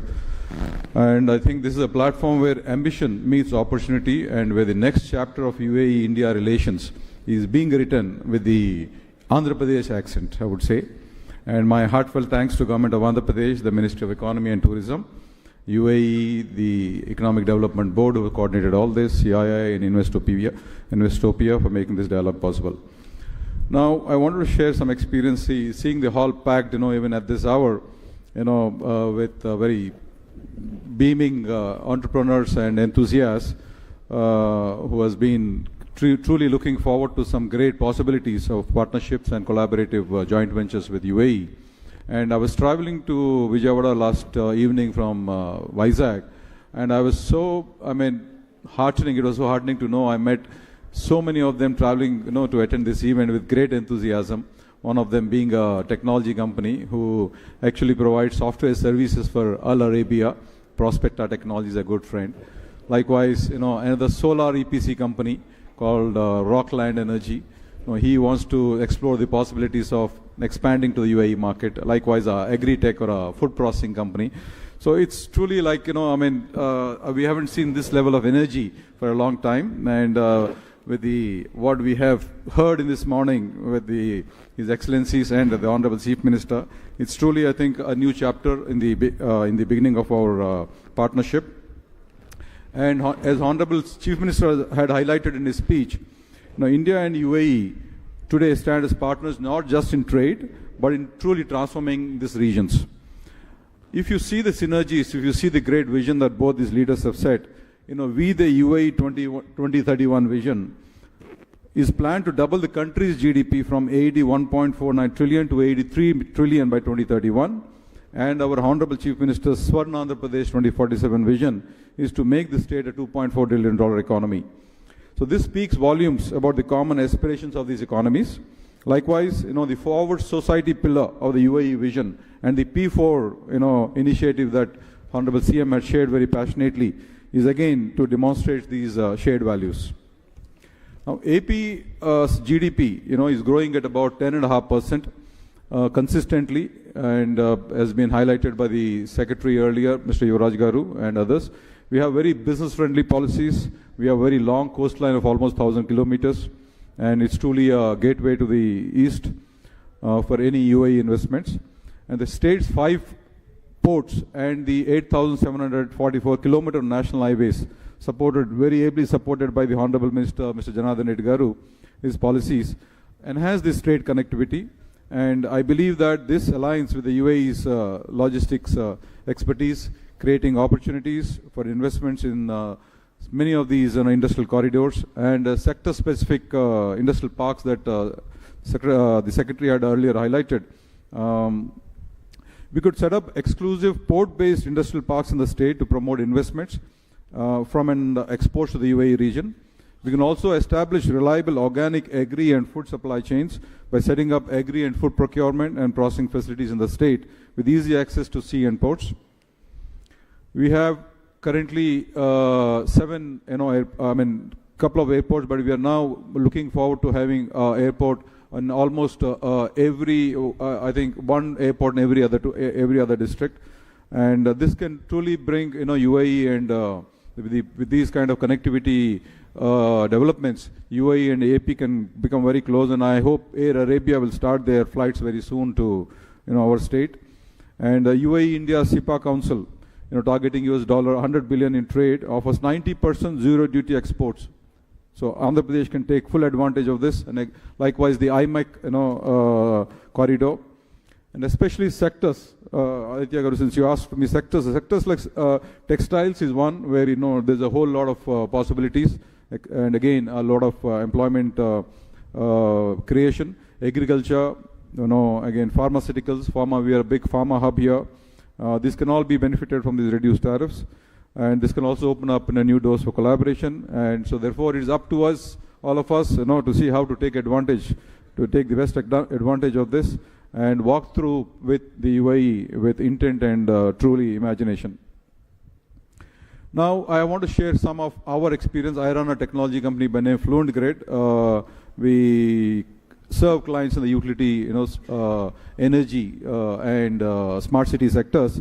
And I'm very happy to share that we are collaborating and working closely with G42 in providing solutions to TAQA, the Abu Dhabi distribution company, to enable some of the smart operations and grid modernization. And we are also working with the Do Telecom. Do Telecom is one of the leading telecom companies other than the Etisalat there. And we're working with them on the ADNOC, the Abu Dhabi national oil company, for their smart metering platform, smart metering solution.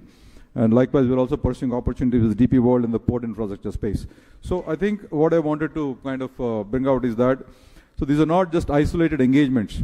And there is this evidence that when vision meets execution, there is immense possibilities. And we have seen, the leaders of both our state and the UAE, they walk the talk. Like Honorable Chief Minister Chandrababu Naidu Garu and His Excellency Mohammed bin Zayed Al Nahyan, they both walk the talk and truly are great visionaries and bring the best out of not just the people, but truly help realize the true potential of these regions. And again, I want to also share that Amravati, like Honorable CM has shared his great vision. We have another partner from UAE, Tabreed. I have had the pleasure of working with them. I think their colleagues, Asim, are also here. And so here they're setting up a district cooling plant, and our Honorable CM has a vision to extend district cooling to every home, not just to the businesses or commercial parks, but then to every home, and truly make Amravati one of its kind. And this you can see if you can relate to the Masdar city. This holds deep symbolism between Amravati and Masdar city, and both are greenfield cities envisioned for sustainability, innovation, and digital governance. So therefore, the potential for urban development, partnerships in green building technologies, climate resilient infrastructure is boundless. It's truly immense. And we can position these two cities as even living labs for Indo-UAE collaboration and urban innovation. And Honorable CM had mentioned about the Quantum Valley coming up, the great strides we are making in AI innovation and the investments that we are making. So this can become truly like a living lab for both the countries and both the cities. Likewise, in the clean hydrogen and clean energy and green hydrogen, AI and quantum, we have a shared future. So the AP Integrated Clean Energy Policy 2024 targets 160 gigawatts, as highlighted by the Honorable CM. and complements the UAE's USD 163 billion clean energy commitment by 2050. So incentives like 25% caps subsidies and single window clearances streamline a lot of investments and open up new avenues. So both India and UAE are investing in green hydrogen heavily as the fuel of the future. And with Andhra Pradesh natural endowment in solar, wind and pumped hydro, the UAE scale-up capabilities, the unique scale-up capabilities of UAE, we can shape the green hydrogen corridor to the global south. So UAE's bold bets on AI and quantum computing, we are really thrilled to hear about the G42 strides, in terms of cloud and AI, and I think a great landmark groundbreaking agreement was made during President Trump's visit.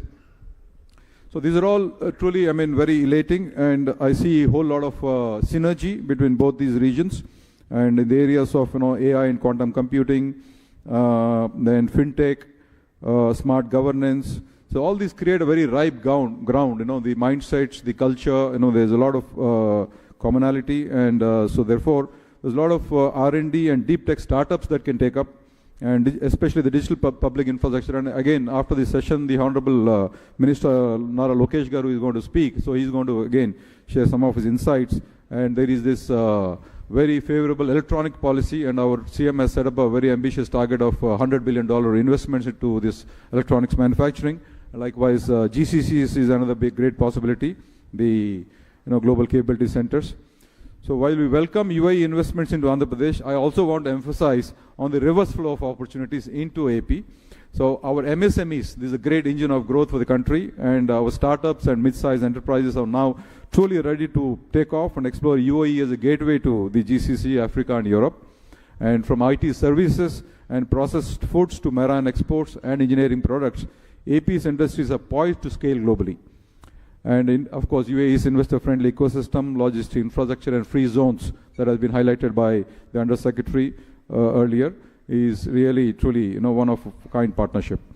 So, and lastly, from the CI perspective, we are deeply committed, as pointed out by my President-elect, Mr. Mukundam, earlier, and I, as the Chairman of CI Andhra Pradesh, I reaffirm our commitment to making these partnerships truly frictionless and make it very seamless in whatever possibilities that can happen.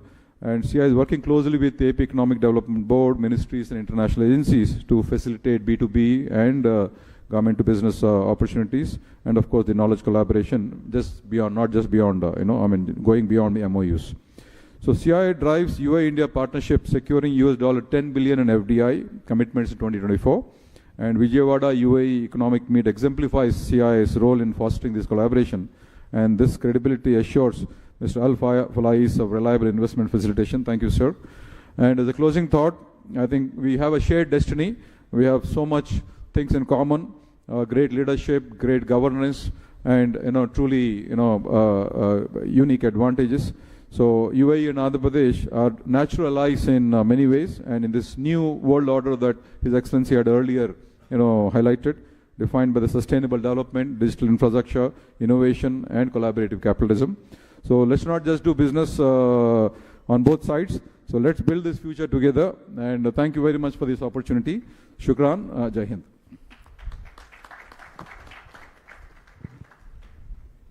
Thank you, Mr. Murali Krishna. That was very comprehensive indeed. Moving on to before we go on to the minister, sir, just one, Mr. Walid, just wanted to take some cues from what Mr. Murali Krishna has been talking about, the smart city infrastructure and the development of smart cities. So as you are aware that Andhra Pradesh is planning and executing a new smart city in the capital region development. And what do you see the role that UAE investors and companies can play, and what role that UAE IIC support this engagement moving forward? It's a good question. Again, I'll go back. I think Dubai, when we first came here, Dubai Internet City actually played a major role in the development of the IT city in Hyderabad. So, and UAE, we learned from experience. We don't pretend to be the smartest, but it's the opportunity that we gained allowed us to learn from our mistakes, learn from our practices. Due to that, you find that UAE was one of the leading countries in free zone development. Myself, I was involved in 3 free zone development in Djibouti, in Malaysia, in Jeddah, where we were able to come up and see people. Yes, it sounds easy. A free zone is a piece of land, structure, and rules and regulation. And then after that comes the fun part, which is attracting the investment. Looking at India, you have the simplest, the most important element, which is human resources. And now you see with India, China, all these countries, the vision of development of AI have gone really amazing. You know, thanks to India, to China, the process of AI is becoming very cost effective. All of us remember, DeepSeek, how they shaken the industry from paying billions. Now with $3 to $4 to $5 million, you can have a full-fledged, DeepSeek. I think India and China are 2 economies that can bless the world. Why? Because of your smart human resources. So countries like us, we work very close with these economies to develop. And someone just mentioned, I just met the group, 42 guys here. So our role, we have developed a know-how in free zone development. What is the strength? In our ability to attract investment for our projects. So I remember in Morocco, when we worked in the development of Tangier Airport, we made an agreement with the Moroccan government to have 1 license. So a license in Jebel Ali Free Zone was applicable in Morocco. That by itself allowed what? See, I'll have to be very honest. There are certain economies, when you want to open a company, you get scared. Not for some reason, I want to open a company in China or India, it's a bit a gray area. And thanks to the Chief Minister have given us a little bit of relaxation in the sense, come and I'll give you, I spent around 25 years working in Africa. And the biggest challenge that we used to face is a one-stop shop of helping company access markets. This license that we really give people a hard time for is nothing. Why? Because without an office and a bank account, your license is useless. If you really think about it, you give me a license. What can I do with the license if I don't have an office? And what I can do a license with your license if there is no bank account? So the process of people entering economy, make it easy. Let people come. So the same thing for attracting investment, for developing free zones, for developing industrial parks, make the process of entry very easy. If they come, they, enter the country, they start doing business, they will start hiring people. They will start doing whether IT development or different food parks or etc. They will do it. The challenge that I see in a lot of these economies, they make the entry process so difficult that companies don't come. So if we go from this and back to the real question, UAE bring easy to do business. We develop a formula. It's not magic, but it's a formula that we learned, and we bring it to certain countries. And these countries that we click with, actually they thrive with us. So that's my view. We can support in different industry, free zone development. I think Your Excellency mentioned renewable energy, ports, free zones, technology, even technology. The technology that we develop together with you, actually we go and we resell somewhere else. So this is my view. I think but to be very specific with the question, we need to zoom. We zoom on what? We zoom on what I call, there is a vision that always I talk about, it's called investment map. I come to India, we expect the investor to know everything. Investor doesn't know anything. Create an investment map to show all the what I call pre-visibility projects. Why? Customer doesn't know what he's doing. He's dependent on IPAs, FDI agency to give him direction. That's why you have these entities established. And my advice to the first line of investment attraction, create your investment map. What is it? It's simple clustering, simple pre-visibility stage project, locations. So when I come to Andhra Pradesh, I know where is the agriculture projects, where is the IT project, where is this.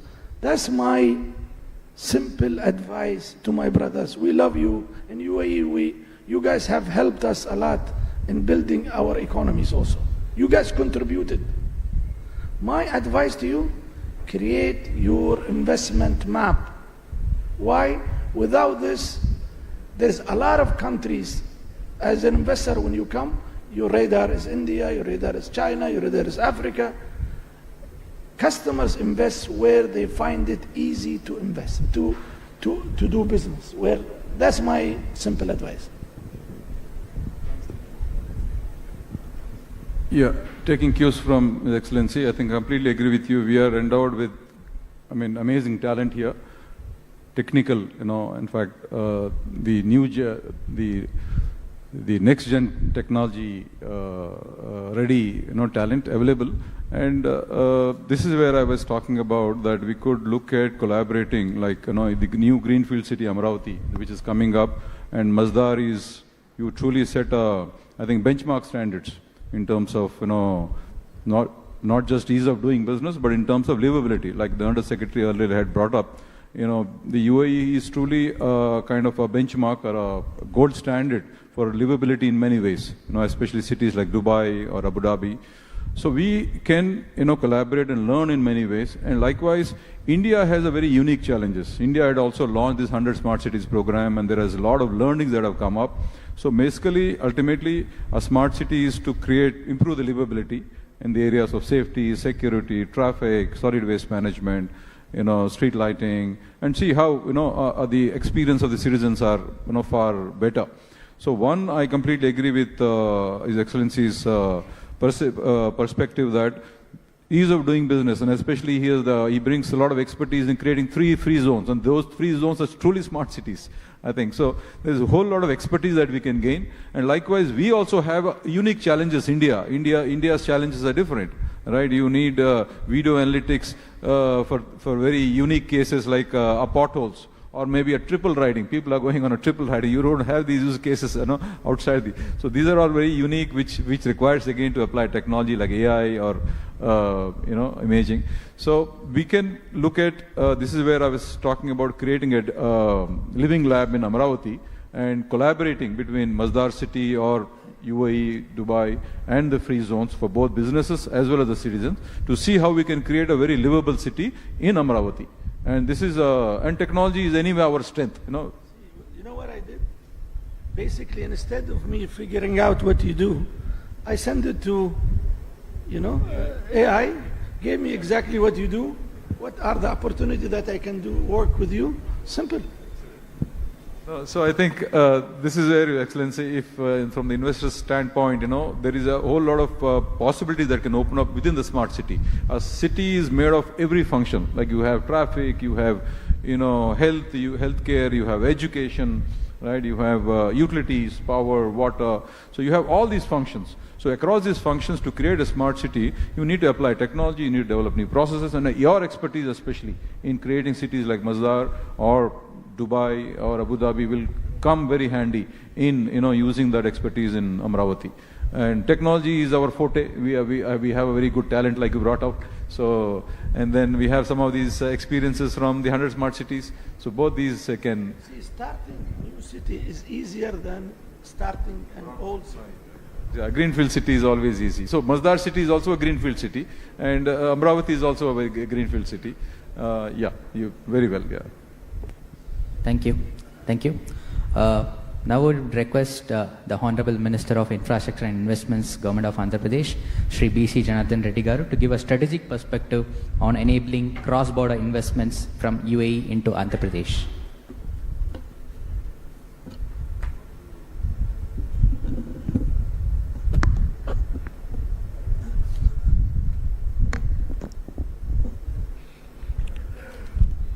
A warm welcome to our esteemed dignitaries from the United Arab Emirates, industry leaders from both regions, and fellow government colleagues. This session is a reflection of the growing synergy between the United Arab Emirates and Andhra Pradesh. We jointly pursue cross-border growth, investments, partnerships, and shared prosperity.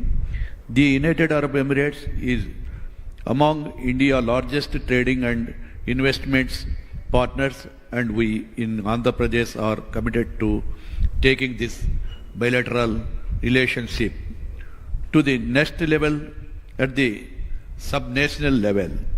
We see this partnership is one that goes beyond grade. One build and share goals would food security, energy transition, resilient infrastructure, and globally connectivity. Andhra Pradesh is emerging as India's most strategically located and investor-ready state. 1,054 kilometers coastline, 6 operation ports, 6 airports. Direct sea connectivity to Middle East ports such as Jebel Ali, Abu Dhabi, and Sharjah. We are investing heavily in port-led industrialization, logistics, park, multimodal transport, and corridor-based development. We invest in United Arab Emirates investors to explore industrial nodes in Visakhapatnam to Chennai, Chennai to Bangalore, Hyderabad to Bangalore corridors. Logistics and warehousing zones near Krishnapatnam, Kakinada, and Visakhapatnam port. Green energy hub, AP is a leader in solar, wind, pumped hydro storage, green hydrogen, and green ammonia. Fruit processing and aquaculture cluster linked to farm to fork exports. We welcome participation in PPP projects in infrastructure, industrial park, and clean energy. Andhra Pradesh has consistently ranked at the top in the use of doing business index. We have a single desk portal for all clearances, proactive governance, and a dedicated investors facilitation cell under the infrastructure and investment department. We are committed to tracking innovative Emirates proposals and providing customized investors for anchoring investors. United Arab Emirates based companies have shown interest in logistics processing and port-based manufacturing in AP. We seek to convert this MOU and proposals into a grounded project with speed and transparency. The agreement with United Arab Emirates and India Comprehensive Economic Partnership provide a strong policy platform for deeper collaboration. The government of Andhra Pradesh is ready to be a trusted partner in United Arab Emirates. Strategically, expansion across Asia. Let us co-develop projects, co-create value chains, and build a corridor of infrastructure, innovation, and impact. We look forward to taking our conversations forward and working closely with our counterpartner in United Arab Emirates to realize investments outcomes that benefit both regions. Thank you. Jai Hind.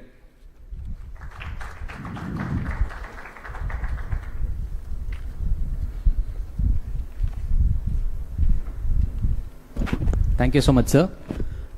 We are now coming to the end of this session.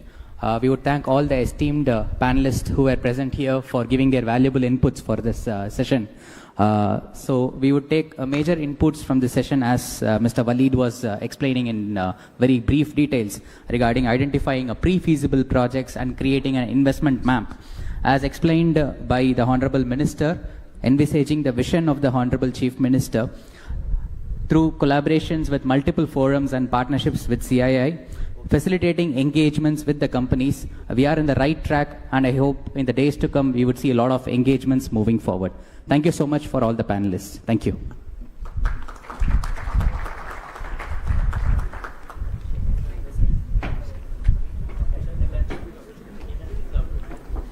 Thank you, sir. Thank you very much. And on that note, we come to an end of the session 2, and we begin with the session 3 on artificial intelligence and data centers, powering digital economies through UAE Andhra Pradesh collaboration, a fireside chat. This fireside chat will explore how artificial intelligence and data centers can drive digital innovation, smart governance and economic growth, with a focus on collaboration between the UAE and Andhra Pradesh. The session will be moderated by Ms. Raksha Sharda, Vice President, Primus Partners. And I'd like to invite our speakers. A warm welcome to Mr. Nara Lokesh, Honorable Minister for IT and Electronics, RTG and HRD, Government of Andhra Pradesh. And we also take the pleasure to request you to join us, sir.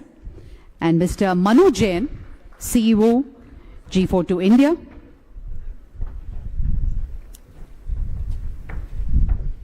Hi, sir. Morning, sir.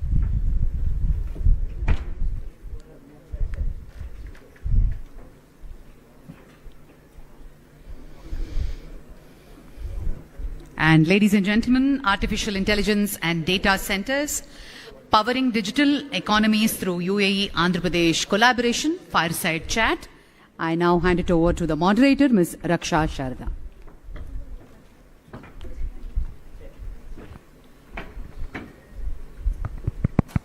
Thank you so much.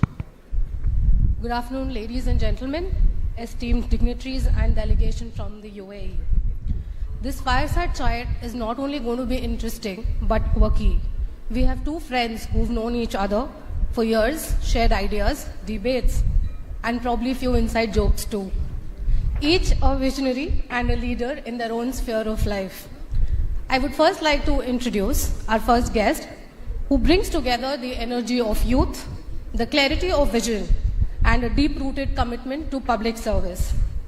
He is none other than Honorable Minister Nara Lokesh, Minister for IT, Electronic Communication, HRD and RTG, Government of Andhra Pradesh, a public representative with a technocrat's mind and a changemaker's drive. From driving digital initiatives in Andhra to championing citizen-first governance, he is redefining what modern leadership looks like. From blockchain in governance to Wi-Fi in villages, he's been pushing boundaries before it was cool. Ladies and gentlemen, Mr. Lokesh Nara, can we have a round of applause, please? Our next guest redefines the term of serial entrepreneur with a twist. He just doesn't start things. He scales them, he disrupts them, and then somehow makes them look so effortless. Please welcome Mr. Manu Jain, CEO of G42 India, where he is leading the charge to drive India's digital transformation with cutting-edge AI solutions. Known for his passion for technology and innovation, Manu was also the architect behind India's smartphone revolution, making tech not just smarter, but more accessible. He's a kind of a leader who can decode technology, strategy, and cricket scores all in one breath. And trust me, he will still get more steps on his fitness tracker than all of us combined together. Ladies and gentlemen, join me in welcoming Mr. Nara Lokesh and Mr. Manu Jain for a candid, no-filtered fireside session. Today, we are going to explore how AI and data centers are becoming the backbone of this modern economy and the unique opportunity which is packed for UAE and Andhra Pradesh. So before we jump into the AI and data centers, Manu, this is a question to you. If you could let us know that, what hooked you to AI and tech? You had any early aha moments? You realized that AI is going to be the next big frontier. What was that? Hello. First of all, I must say I'm really truly honored and privileged to be here in Andhra Pradesh, and I've been really fortunate to have Honorable Minister Mr. Nara Lokesh and Honorable Chief Minister Mr. Naidu as friends, as mentors for the last 10 years. I don't know if you remember it, Mr. Lokesh, but it was exactly 10 years ago in 2015, in May or June, when I met Honorable Chief Minister for the first time. This is when we were starting off Xiaomi in India. And he convinced me that the best place to start electronics manufacturing in the country was in Andhra Pradesh. And exactly 10 years ago, in August 2015, our first manufacturing plant was launched here in Andhra Pradesh. And since then, I'm truly indebted to you and to HCM for being such great supporters and mentors, not only to me, but to a lot of people across the country who want to do something in technology. So thank you so much. Coming back to your question, so my journey or tryst with technology started about 12-15 years ago when I came back to India and started an e-commerce company to sell shoes and clothes called as Jabong. Those days it was considered stupid. I thought it was a stupid idea. Who would buy shoes and clothes online? The way to buy this is go to a nearby store and buy. But soon it became one of the largest e-commerce companies. And that's how my journey with technology started. Soon I realized that a lot of people, more than 60-65% of our consumers who used to come, buy shoes and clothes online, they were buying it from small little device called a smartphone. That's how my journey with smartphones started. Then Xiaomi became the largest company in India. We had all our manufacturing plants here in Andhra Pradesh. And then I realized a lot of people are using this not only as a device, but they're doing intelligent stuff on this. And the recent form of intelligence is artificial intelligence that a lot of us know this. That's how my changed from smartphones to building large supercomputers. So I've basically gone from selling sneakers to smartphones and now supercomputers. That's how my journey has been. That's exciting to know. Honorable Minister, from your perspective, what inspired your journey into digital governance and technology policy? Thank you, Manu, for believing in Andhra Pradesh, and thanks for taking time off coming all the way from UAE to Vijayawada. We promise next time we'll have a direct flight connecting UAE and Vijayawada for sure. Saying that, there are moments in life that fundamentally change you, and for me it's been my Padayatra. That's where I've realized that during the first IT revolution, we have digitized the broken processes. Yes, they're digitized, but they're still broken. I think what excites me is with the advent of AI is how can I democratize governance? And how can we make it a lot more approachable to citizens? I think that's what excites me.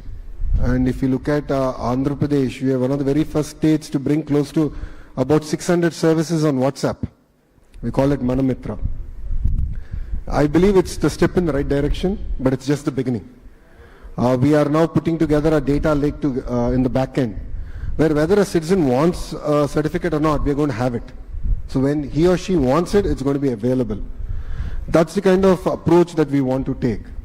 The parallel thing I've also realized in the Padayatra is that the entire land records is still a broken system in India. Though there's been a lot of digitization, it's still a broken process. So we are now putting together an AI agent that can take all the knowledge of the best RDOs and so on and so forth. And what parts of this process can actually be automated. And that's what excites us here in Andhra Pradesh. So in a nutshell, it's about democratizing governance. And that's been the motto with which we are adopting AI now in Andhra Pradesh. That's good to hear. From your learning experiences, moving on to the landscapes that we want to discuss today. Mr. Manu, from the vantage point at G42, how do you see AI and data centers shaping the future of the digital economies globally and especially focusing on India and UAE? So first of all, if you think 25 years back, when internet was just coming in 98, 99, a lot of people said internet will change their life. There were a lot of people who thought this was just a fad, just a fashion. But if you really fast forward today, a lot of things like we can just order food in 10 minutes. We can basically do video calls with people sitting across the world. All of this has been possible through internet. So the next big thing in the next 25 years is going to be about AI and related fields. And the most foundational block in artificial intelligence, AI, is the data center. So data centers are these really high-tech buildings. Think of this like high-tech malls, which basically bring like high degree of security, safety, where data and compute is stored, and which is used for building AI cloud, AI compute, which is used to store AI compute and then AI cloud and AI models. So we at G42, one of our goals is to basically build this intelligence grid, a grid of interconnected data centers and compute clusters across the world. If you look at, sir, 40, 50 years ago, one of the grid that was built many decades ago was this whole electricity grid. And everything that we use from lights, AC, our mobile phones, use this electricity grid. But if you look at 25 years down the line, our children will use two different grids, electricity grid and this intelligence grid, which will be powering the world of AI. And we want to play a small role in making this happen. So when, for example, when President Trump was there in UAE a few weeks ago, we announced that we will build a 5 gigawatt AI data center. And just to give you a reference of how big 5 gigawatt is, today India total combined is about 1.5 gigawatt of total capacity. So we announced something which is almost 4 times bigger than what is there existing in India, out of which first gigawatt will be a Stargate initiative, the first Stargate outside of US, which we are building in Abu Dhabi in partnership with NVIDIA, with OpenAI, with SoftBank and many other companies. And we think there's a lot of scope here in the country, in India, because if you look at the recent report, India has become the largest market for OpenAI. About 14-15% of the OpenAI users, 1 out of 6 users in the world, are from India. So there's a lot of opportunity for India, for Andhra Pradesh, to build similar kind of infrastructure, which is AI data centers and compute clusters for companies like OpenAI, for Grok, for Gemini, and for many more. Awesome. So Andhra already has a vision of becoming a smart tech hub, with the quantum computing talking about data lakes, etc. Sir, how do you see the collaboration with UAE adding value, and what are specific tech synergies that you anticipate? Honestly, I think our generation is lucky where we are able to see industrial revolutions at quick succession. In the past, we've seen how airport transforms the entire economy. Like, look at Hyderabad airport, I think now contributes close to 16 or 18% of Telangana's GDP. I believe that's what data centers actually can do. And data centers can be the nucleus for actual innovation and to kickstart the entire economic activity. This is the foresight that we had way back in 2017-18 when ChatGPT in the current form didn't even exist. That's where we roped in all of them to come to Vizag to make it the data city for India. Last 5 years was a blip, but now we are sort of accelerating that journey. And we want to lead the entire data revolution in India, and we believe we have the right ingredients in Visakhapatnam. And definitely I'm leaning on G42 to support us in this journey. I think UAE and India have a lot in common. Definitely India is the future. We will be a $30 trillion economy by 2047, no questions about it. And Andhra Pradesh will be about a $2.5 trillion economy by then. So we have great aspirations. And then we have the fire in ourselves to actually deliver this. And to be fair, a flight from UAE to Visakhapatnam or Vijayawada is not more than 3 hours. So we are a lot closer to them than Europe is or US is. So I think there's a lot more synergies that we can actually build on. I think there's a lot for Andhra to learn in terms of the investments now you're doing in the UAE. Second, as a HRD minister for me, it's exciting times because curriculum revamp is required. Gone are those days of traditional programming. I think now we are coming about with the AI age and quantum, which is the next revolution. So the first quantum 150-bit qubit computer is going to be coming here to Amravati. And that's where I think there's a lot of areas that we can actually collaborate in terms of curriculum, in terms of investments. We did discuss opportunities about data embassies, where India's data can be housed in an embassy in UAE and vice versa, hopefully in Visakhapatnam.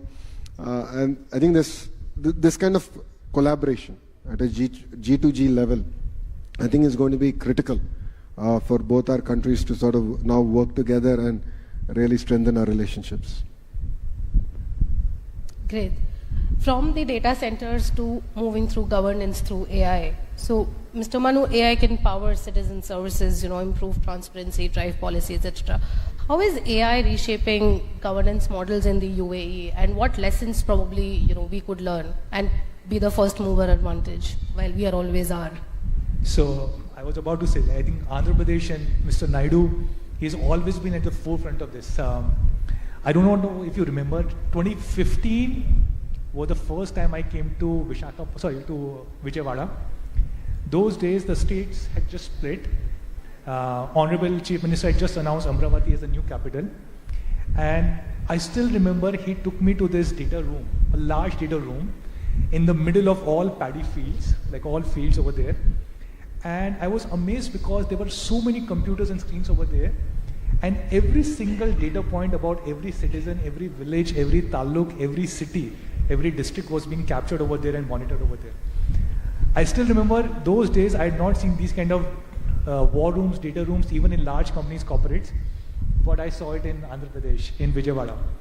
So you and Honorable Chief Minister have been in the forefront of technology. You built a great hub in Hyderabad and now building here in Amravati, in Vijayawada and in Vizag. Going back to what we have seen in Abu Dhabi or in UAE, I think over there we see the next level where using this data and using AI for decision making. So in a lot of areas, AI is being implemented, a lot of government areas. In fact, what I remember is that in Abu Dhabi, across all digital departments, it has been mandated that they have to be AI first by 2027. A lot of small areas across the board where AI is being used, like all traffic fines now are done through AI. There's immigration process which is being done through AI, so you just walk through a tunnel and you don't have to go through anybody for stamping or even for the smart gate. AI will do your immigration on your behalf. AI is being used for genome sequencing and a lot more. And I'm pretty sure this can be used and implemented here in India and in Andhra Pradesh, even at a bigger scale, because the population size is so much more and the impact can be so much more as compared to any other part of the world. So I'm sure this is only a matter of time before you would implement all of this or even better than this here in AP. Great. Honorable Minister, if you could shed some light on how AI is actually reshaping the governance models in India and what could be leveraged from the UAE. Well, if I'm correct, if my memory serves me right, UAE is one of the very first countries to have an AI minister. Two, they have also in all their boards, there is now an AI board member that enables decision making. I met the Honorable Minister of UAE, and before I came for this meeting, even in their cabinet meeting, now they're having an AI minister, not the human but the AI doing this. So it aids in decision making. So in Andhra Pradesh, we are at the beginning of adopting AI. What we've done is we've gotten all the use cases from various departments. So we have close to about 100 use cases now available. And we are now doing a hackathon to go about solving the challenges that they are facing at the field. But honestly, it's just the beginning. I think there's a lot for Andhra to learn from UAE, the kind of implementation that they've done. So I was jokingly telling Manu that if I implement AI in traffic violation, then I'll be out of a job. I think it's something that we need to learn, bring it slowly in, and we need to create the entire impetus in the right direction. Because the harsh reality sometimes does hurt. But I think we have to prepare the public of Andhra Pradesh in the right direction to actually adopt AI. Saying that, I think to be fair, there's a lot of fear around AI, whether we will lose jobs. And my only say has been that every industrial revolution has ended up creating more jobs than it has displaced. And countries that have adopted to that industrial revolution have done exceedingly well. So in the IT revolution, India has been the biggest gainer. I believe in the AI revolution, India will be the biggest gainer. But I think there's a lot to lean on to UAE and what they're doing, and specifically in G42. And there's something for us to sort of learn and look at the areas of synergy and implement those here in Andhra Pradesh. You mentioned that you will be out of the job. I don't think you will ever be out of job. I don't think AI can ever take the can have the kind of charisma and charm that you have, and will never get the kind of love and support that you get from everybody. So AI will take up a lot of jobs, but definitely not yours. Rightly said, Mr. Manu. As I said, the state is always, a step ahead. Honorable Minister took my question for the next fireside and answered in this one as well. So, moving on to the job creation and economic growth that we always speak about, there are conversations that sometimes data centers are more infra heavy and not that much of a job creations, so on and so forth. But we all know that it's important. It's not just infra, but it's engine of economic growth as well. Mr. Manu, what is your thought on data centers and economic growth? So as Honorable Minister said, I actually think in the next wave, when the wave of AI comes in a very big way, data centers will play a very big role. And not just enabling AI, but being the engines of growth, as he said. If you think about from a data center perspective, there are 4-5 things required to build a data center. You need land, you need power, you need undersea cables of fiber connectivity, you need people who will offtake it, the capacity in the data center, and of course you need the great government support. And I think a place like Andhra Pradesh has probably all 5 of these. You have land, you have green energy. Sir was telling me that now they have undersea cable coming to Vizag. Then with Vizag becoming a large technology hub, you will have off-takers over here. And of course, you have a great government support. So I genuinely hope that Visakhapatnam or Andhra Pradesh will become a large hub for data centers. And when you have data centers, then the entire industry moves over there. You will have people who will build large compute clusters, who will build quantum computing, supercomputers, AI computers, GPU clusters in these data centers. Then you will have cloud companies coming and setting up cloud on top of it. You will have AI companies coming and building models on top of it. So while you think of data center as just the building, but what you have to think of is this enables the entire ecosystem. And one data center will generate hundreds and thousands of jobs.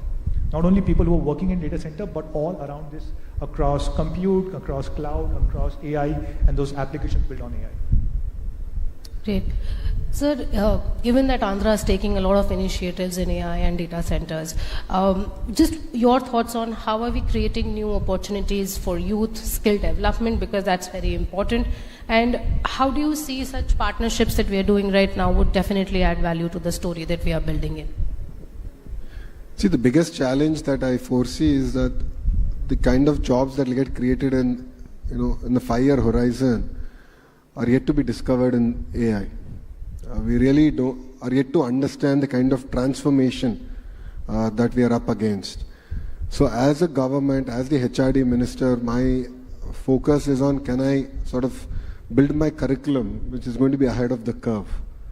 And the basic traditional skills, or if I may, which borderline are still relevant, but then might not be 5 years from now, should actually move into a polytechnic or a degree college sort of a level where universities do the next level sort of inspirational curriculum and actually inspiring R&D. I think is going to be very, very critical for us. So it's going to be an exciting journey, needless to say. And as I've already said, it's important to embrace it. There's no point resisting it. So the quicker we embrace it, quicker we prepare our youngsters for the next revolution, I think the state and the nation will be ready. When no one in India was really talking about quantum, it is this state that spoke about quantum. We're getting South Asia's first 150 qubit quantum computer coming to here, Amravati. January it will be here. We're going to have use cases ready and we're going to execute on it. So our ability to sort of understand the curve, where it's going to be, and actually execute on it is going to be very, very critical. And Andhra Pradesh is leading from the front. So yes, in midst of paddy fields, you will have a quantum computer. And it will truly transform the entire ecosystem that's going to get built around it. You spoke about embracing new technology and AI. If I may ask, how are you embracing AI yourself as an individual, not as a minister? What are some of the use cases? What do you use AI for? What do I not use AI for? I think is the right question. AI is here. It is a way of life. It enables us to work more efficiently. I've used tools from where I have devices where it hears, it's like my note taker of the meeting and gives me the summary of the meeting at the end of it. So I'm using that. Basic drafting, I use AI for sort of if I want to search about Manu Jain in his profile, AI does a damn good job in it. I also do search around, okay, what kind of games can I play with my 10-year-old? How can I keep a 10-year-old engaged without an iPad or an iPhone, if I may? So I think AI has really helped me in different walks of, in different parts of my life. Quick, thank you. Moving on, we have 3 quick questions as rapid-fire questions. Sir, to begin with you, and play one by one with each of you. Your favorite AI application today? ChatGPT. Mr. Mahmood. ChatGPT, and recently I've started using Grok, and I'm really impressed with the results that Grok is giving. One futuristic tech you are most excited about? Self-driving cars. Okay. If you come to UAE, I can actually show you. We have a company which is doing this in UAE. Personally, I'm most excited about robotics. With AI coming in, robotics can actually do a lot of work for us. So there was a very famous quote that I do not want AI to do poetry and work for me, coding, and while I do washing and cleaning. So with robotics coming in, it can be actually reversed. I'm excited about robots coming and doing cleaning and washing for us. So I'm really excited about that. Exciting. Sir, last typed query to an LLM. Last typed query to an LLM.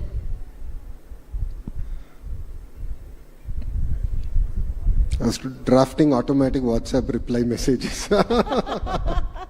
How to make it more pleasant to share the bad news.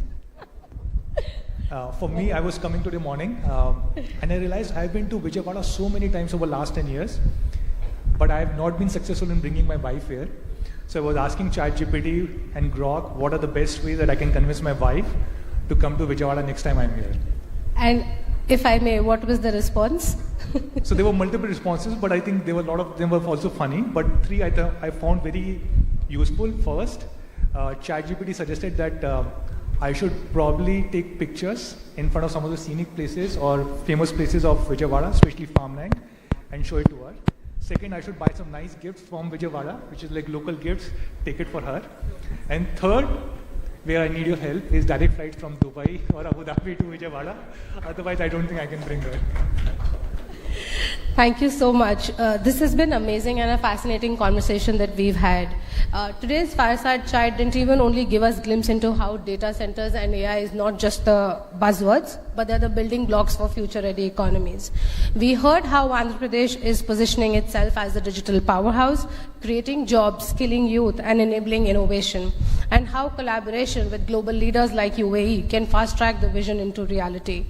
From policy to infrastructure, from innovation to impact, it's clear that the future will be shaped by those who embrace technology and partnerships with purpose.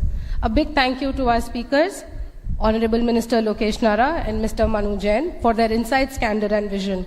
Thank you to the audience for joining us and hearing this forward-looking conversation. Let's keep the momentum going because the future is being built. It's right here and right now. Thank you so much, everybody. Thank you. Absolutely. Thank you so much. Raksha, thank you. I request Honorable Minister to felicitate Mr.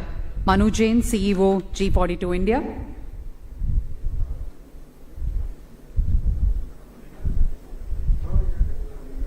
Lokesh sir, request you to... That's not AI generated, it's the real picture.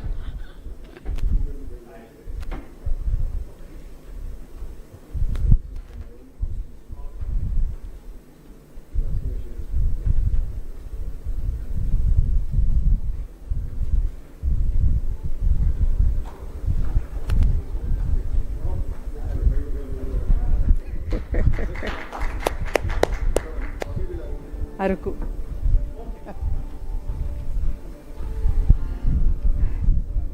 What a wonderful session. Thank you very much. Raksha, thanks a lot. That's our very special, very own Araku coffee from Visakhapatnam. Thank you, ladies and gentlemen. We will break for the lunch, a 45 minutes break, and resume for the last and final session, panel discussion, very interesting session, which will explore how Andhra Pradesh can anchor the Indo-UAE food corridor through food parks, farm-to-port models and agri-tech, strengthening supply chains, boosting exports, and advancing food security and economic growth. I request all of you